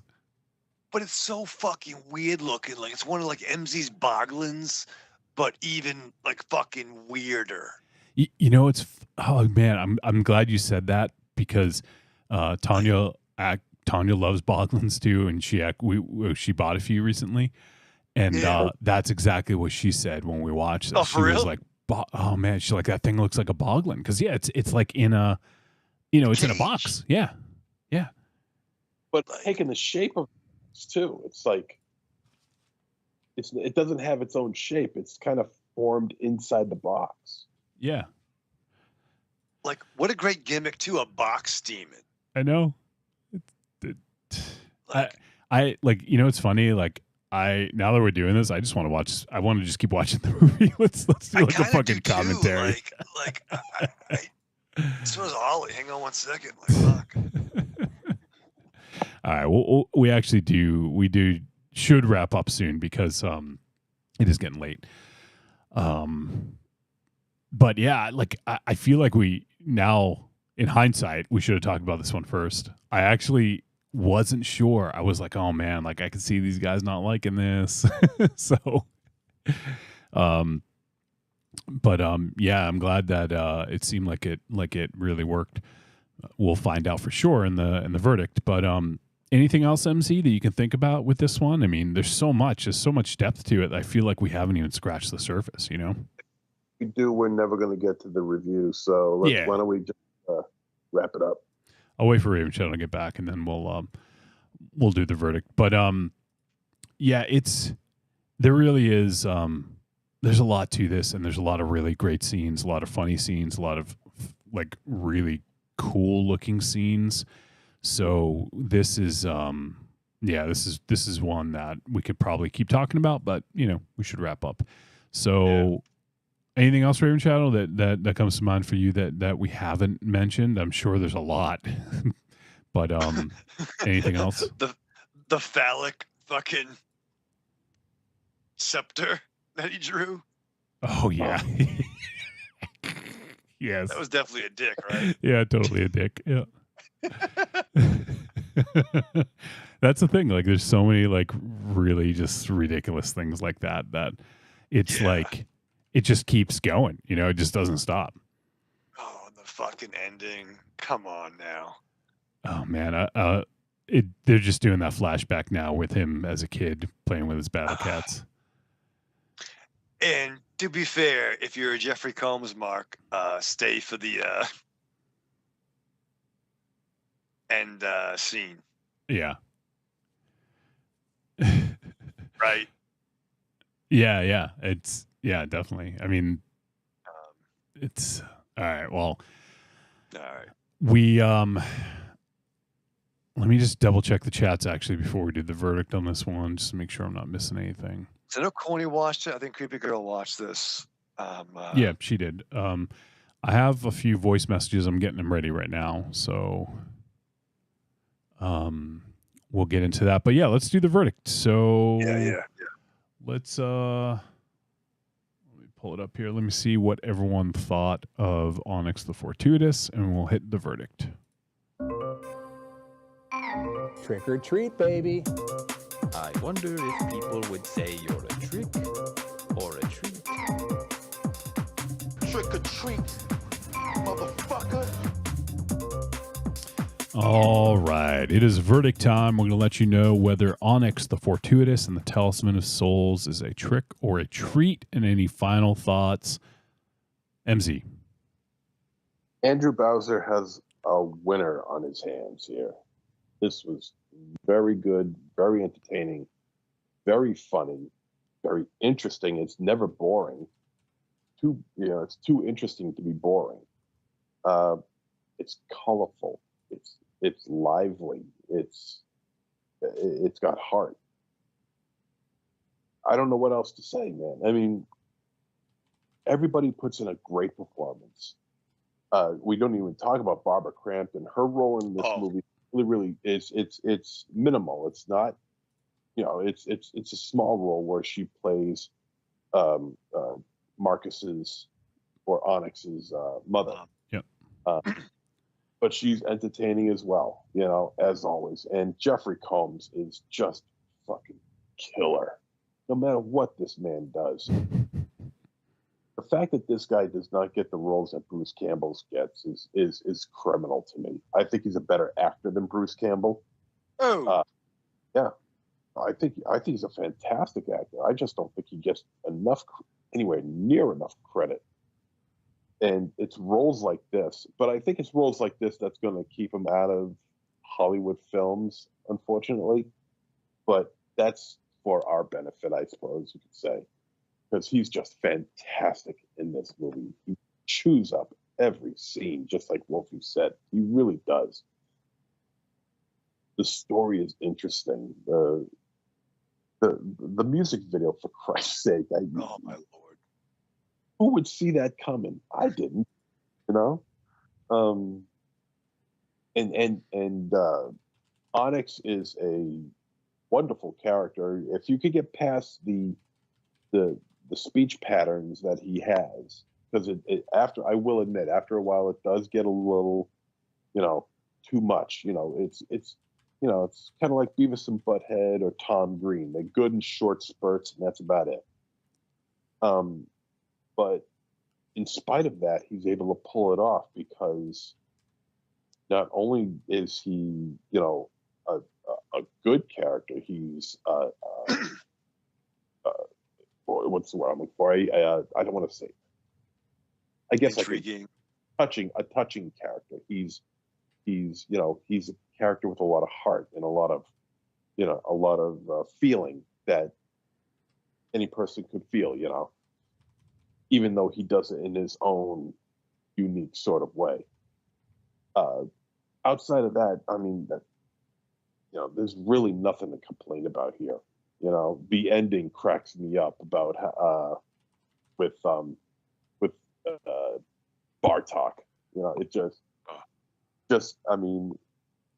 just too much fun. This is a fun movie. Watch it as soon as you can, because you won't be disappointed. This is a winner. This is a huge, huge treat. It's funny. I just thought of when you were talking about Jeffrey Combs. There's something I just thought of. I didn't really even think about while watching the movie. But at the end, I wonder if that's an homage to Reanimator. I just thought of that. That's what I was saying. Yeah. Yeah, of course. That's right. Yeah. I don't know why it just occurred to me. Yeah. Because I was so tuned in to the character of Bartok that I wasn't thinking Jeffrey Combs necessarily, And I love that. Sure, I love that Bartok was also like a musician and it's so good. Awesome. All right, Raven Shadow. I'm not going to skip you this time. No. I've said it before. I'll say it again for the last time. I was ready to be fucking annoyed by this fucking movie. And after 15, 20 minutes, I was fucking locked in. And it was a blast. I agree with everything we said because we said it, but it was fun. Great practical effects, great surprises, great one-liners.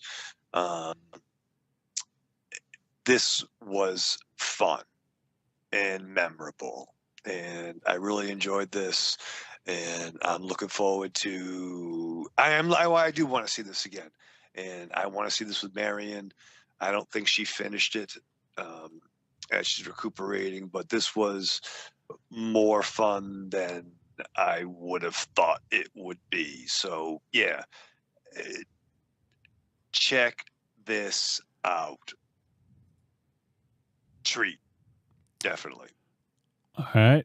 So I'll try to be brief. I mean, I've already talked a lot about it.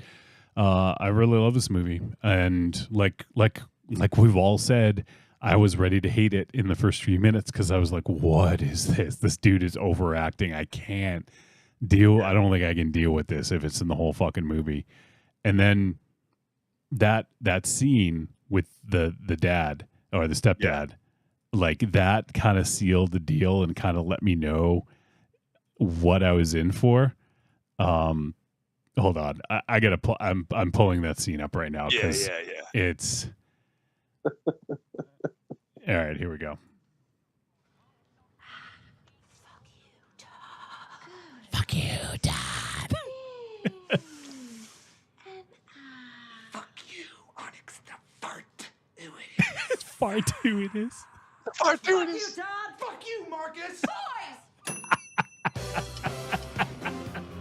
Oh, the power alarm. Yeah, I know. It's. Oh. 46. Hold the slaw, extra slaw. Hold the slaw, extra slaw. I like. You know what? Like, I wonder if this is going to be one of those movies for us that we just fucking talk about and like, you got to see this movie. You got to see this movie. You know, and just fucking champion it. You know. This might be in the Trick or Treat Radio Hall of Fame pantheon. Yeah. So yeah, I really love this movie. I actually want to see it again. I might actually watch it again this weekend. I don't know. I literally laughed out loud like several times. It is fucking hilarious. It is cute.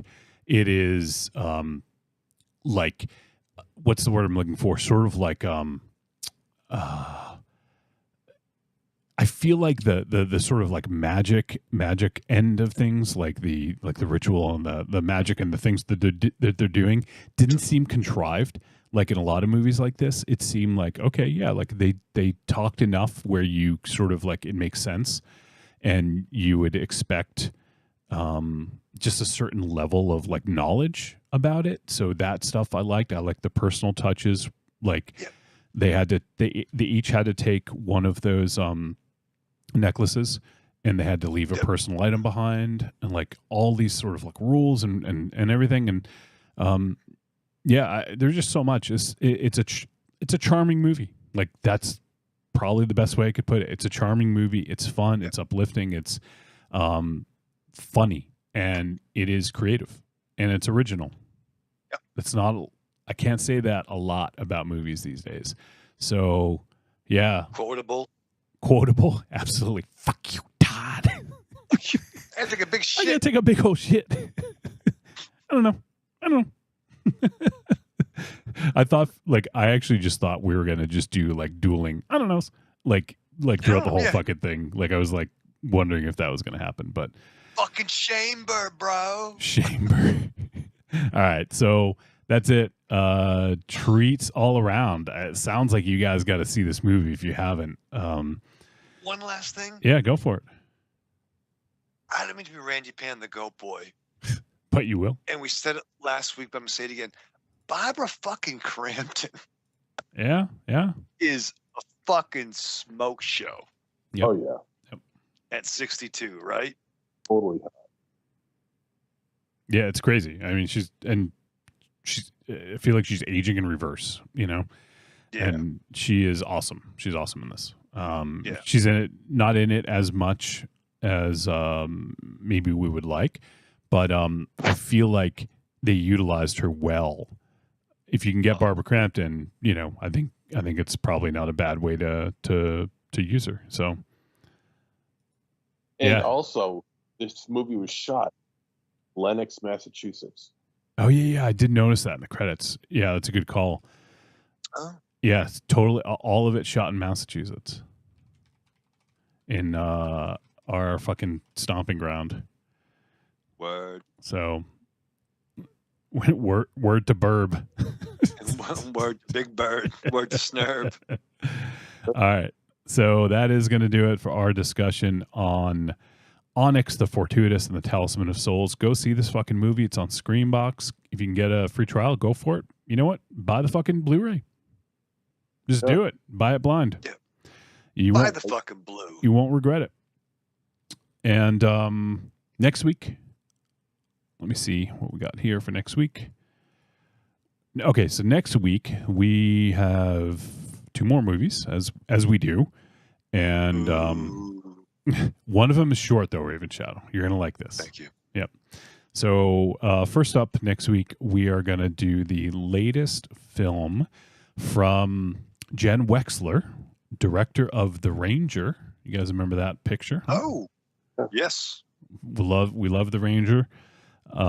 We met the Ranger. We did meet the Ranger. We love the Ranger, met the Ranger. So we're going to do the latest film from Jen Wexler, and I think it just hit Shudder today or tomorrow. I think it hits Shudder tomorrow.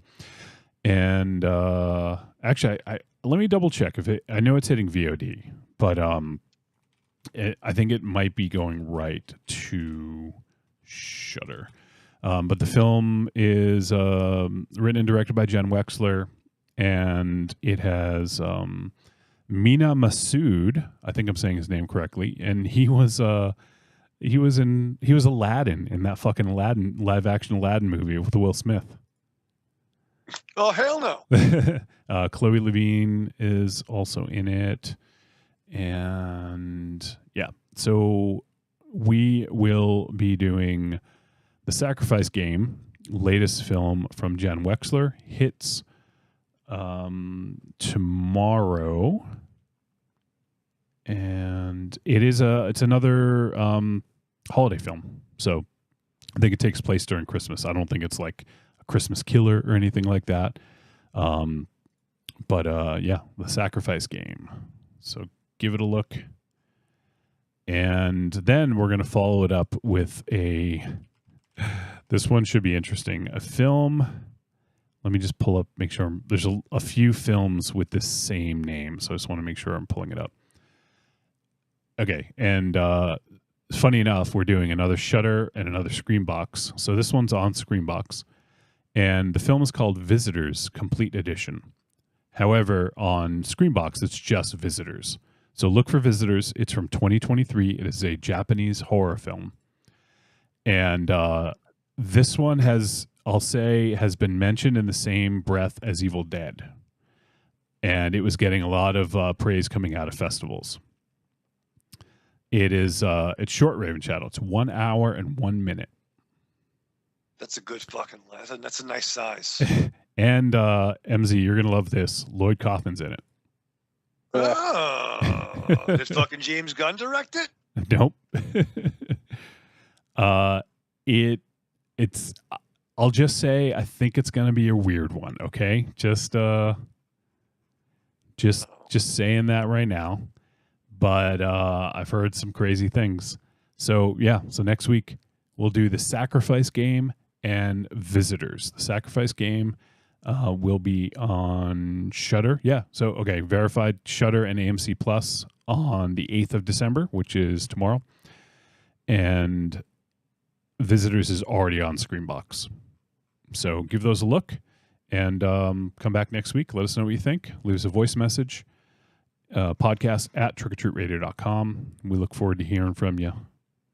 All right, let's get some voicemails real quick. Are you good for voicemails, MZ? It's running late. I think they're short. I still got to go do something while you go do that, though. Okay, I'll play the long one first then. Go ahead. Yeah. I'll let the dog out. Who let the dogs out? Not zero. All right. So MZ's going to let the dog out. And we're going to hear from our boy, Joshua Libre. Yeah, boy. Yo, what up, Trick or Treat Radio? So, I was able to see It's a Wonderful Knife in theaters about a month ago. Actually, I was on the AMC app and I saw the thumbnail poster and I saw a little bit of the description and thought I'd check it out. And yeah, I really enjoyed it. It was pretty kind of weird, but kind of cool to see the Shutter logo in a theater. I've never seen that before. Yeah. I'm so used to seeing it at home, but it was nice to see it out, in a theater. But yeah, I enjoyed the movie overall, enjoyed the actors. I thought the actors were really good.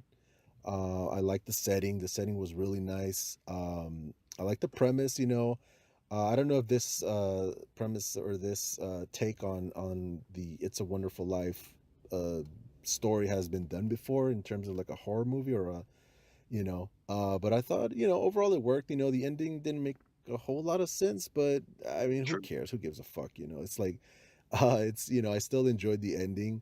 But yeah, overall, I really enjoyed it.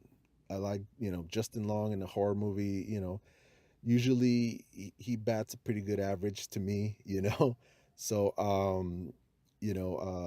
but yeah, I enjoyed it overall. It's a nice little harmless holiday slasher, and I give it a holiday treat. But yeah, thank you guys for the time. Have a great show and talk to y'all later. Bye.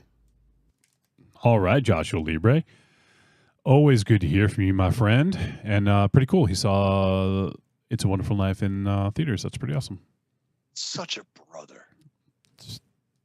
Such a brother. Couldn't say any better. Love that dude. Great dude. Great thoughts on film. Glad you dug it. Josh, I want you to check out Onyx the Fortuitous if you haven't seen it yet. Yeah, I want everyone to do that. Yeah, I want people to check it out. I want people to check us out. Let us know what you think. I know there's going to be some people that doesn't work for them. I know that, but sure. I still want to just see. I'm curious to see what people think of it, because I think for people who are sort of on our wavelength and grew up around the same times we did, I think it's going to really work for those people. A lot of those people. So I'm curious. Yeah. We should cultivate that. My birthday's coming. I would like to hear between now and December 27th, any Onyx, the fucking whatever the fuck, opinions. I don't even know what you just said, but it's a long title. I'm not sure. It's Onyx. Onyx the Fortuitous. Okay. And the Talisman of Souls. Yes. I mean, you saw the movie. His name's Onyx the Fortuitous. And there is a Talisman of Souls, right? But it's a long title, though. Yes, it is. Long things aren't bad things, Raven Shadow. No. I want long things. Inside me. I want you inside. Like red vines. Oh, God damn it. Who's next, Johnny? Well, who's next is Evil Corny. Oh, shit. So let's hear from the man and see what he has to say for himself. Hey, guys, I'm going to give It's a Wonderful Knife a trick. Overall, I like the design on the killer, but other than that, I just really didn't like the film. On the Onyx film, I'm going to give a treat to. I really enjoyed it. Yeah. Had a bit of a slow start, but it's so funny, right? I just hung in there because I just always liked how Bowser did that character on all the YouTube stuff, and he goes Bizarre Stakes with Jessica Chobot at one point. He might have. I can't really remember if he was ever on the G4 network for anything, but I think that's where they met each other, if I'm right. And with Nerdist, they started doing the podcast, which Okay. I always thought it was kind of a cool podcast. But but him doing that character is like one of the funniest things to me, because I think it's been a couple of situations to where he was. I know he kind of added that character in a couple of news stories, but then I want to say that it might have been a couple real events that were being reported on, and he might have done that character like on live camera. I'm not real sure about that, but I kind of think some of those are. But that guy's a trip. You'll have a good one. Evil Corny out. What up, Raven Shadow? What up, baby? It's so funny. It's so different when Corny calls the Star Wars show. It's hey Rocky, go fuck yourself. And Raven Shadow, it's, what up, Raven Shadow? Because Corny's one of my fucking best friends, man. We talk literally, like, if not conversation-wise, if not at least once a week, every other week, and we communicate at least once a day, during text messages. So he's, He's a my brother. friends. A brother. He's a brother. Language Such of a love. brother. Language of love. It's the love. Language of love. The international language, of course. All right. One more voice message. We're going to hear from our boy, our brother, Carlitos. Carlitos. Hey, Trick or Treat Radio's Carlitos. How you guys doing? Good, buddy. I wanted to call and briefly talk about MZ's thoughts on the Suicide Squad. Way to go, MZ, for making Corny feel bad. After the show was over, he kept sending me Anthony Anderson crying on his bed gifts, and I had to console him, So, I told him, hey, we're talking about a guy who thinks the movie's terrible because somebody doesn't park in the right spot. So It's true. I guess that made him feel better, had to reassure him, so I sent him Barry Horowitz patting himself on the back, gift back, as a pat in the back type of thing. So, however, I'm going to take MZ's side on one thing. Oh, shit. MZ was right about something, and you guys were on the attack, telling me he was wrong, like a couple of rabid dogs, except Wolfie's vegan, and he was probably eating his vegetables while Raven Shadow was doing most of the attacking. But MZ is right that the movie does contain full frontal nudity. A man's penis on screen in full view. DC indeed allowed it. Where in the scene where Bloodsport and what's his name, Peacemaker, Yep. were doing their little competition, killing the rebels in the jungle. The good guys. And there was that guy sitting on the turret. He indeed, I believe it's been a while since I saw it, but I believe he did stand up and his hog was hanging out before he got shot in the head. So yeah, MZ is right. So I'm sorry guys, it's just you're gonna have to take the L on this one. So, but anyway, I just wanted to quickly got MZ's back on this one at least. He's still wrong about the Suicide Squad, but I have his back on this one. So anyway, I'm at Staples, so I'll see myself out. Talk to you guys later. Bye. You see he was at Staples? Staples. Oh, Staples. Okay. That's funny. He called for fucking Staples. That's awesome. He called from Staples to fucking defend you, MZ. I know. What do you think about that? I know a cock when I see one. You look in the mirror every day. Yeah. I'm looking at a couple right now. I just want to say right now, Carlito, brother rating out of 10. Thanks, dude. Oh, shit. So Mary and I have watched whatever the fuck this version is. Yeah, because it makes you guys happy. Calms you It down. does, but It calms you down. At least fucking 10 or 12 times all the way through. You I did never not noticed see that. any deal in this fucking movie, but I'll look again. Like the fucking Zapruder film. Yeah, his was hanging down and to the left. Yeah. Down to the left. Down and to the left. Down to the left. All right. Well, that's it for voice messages. Let me go ahead and just check the chats. I think we're all caught up though. So yeah. All right. So all caught up on chats. Actually, let me just make sure. I forgot to check YouTube. I just want to make sure we didn't get any video reviews. Let's see. Nope. I don't think we did. Okay. No. Just making sure. I didn't want to miss that because sometimes I do. Oh, Marion says I noticed the nudity. LOL. No. All right. So I guess it's just you, Ravenshell. I mean, you're such a self-professed lover of DSOs. I'm a little embarrassed for you. It's true. Well, I am working on getting some vision adjustments next year, and maybe I can see the deal once that's done. All right. That's it. So we ran pretty late. We should probably end things. Get this over with. Wow, it's like we're gonna fucking off ourselves. Jesus, I didn't mean to be that dark. Anything else? Do you guys have anything else before we wrap up here? Not really. All right.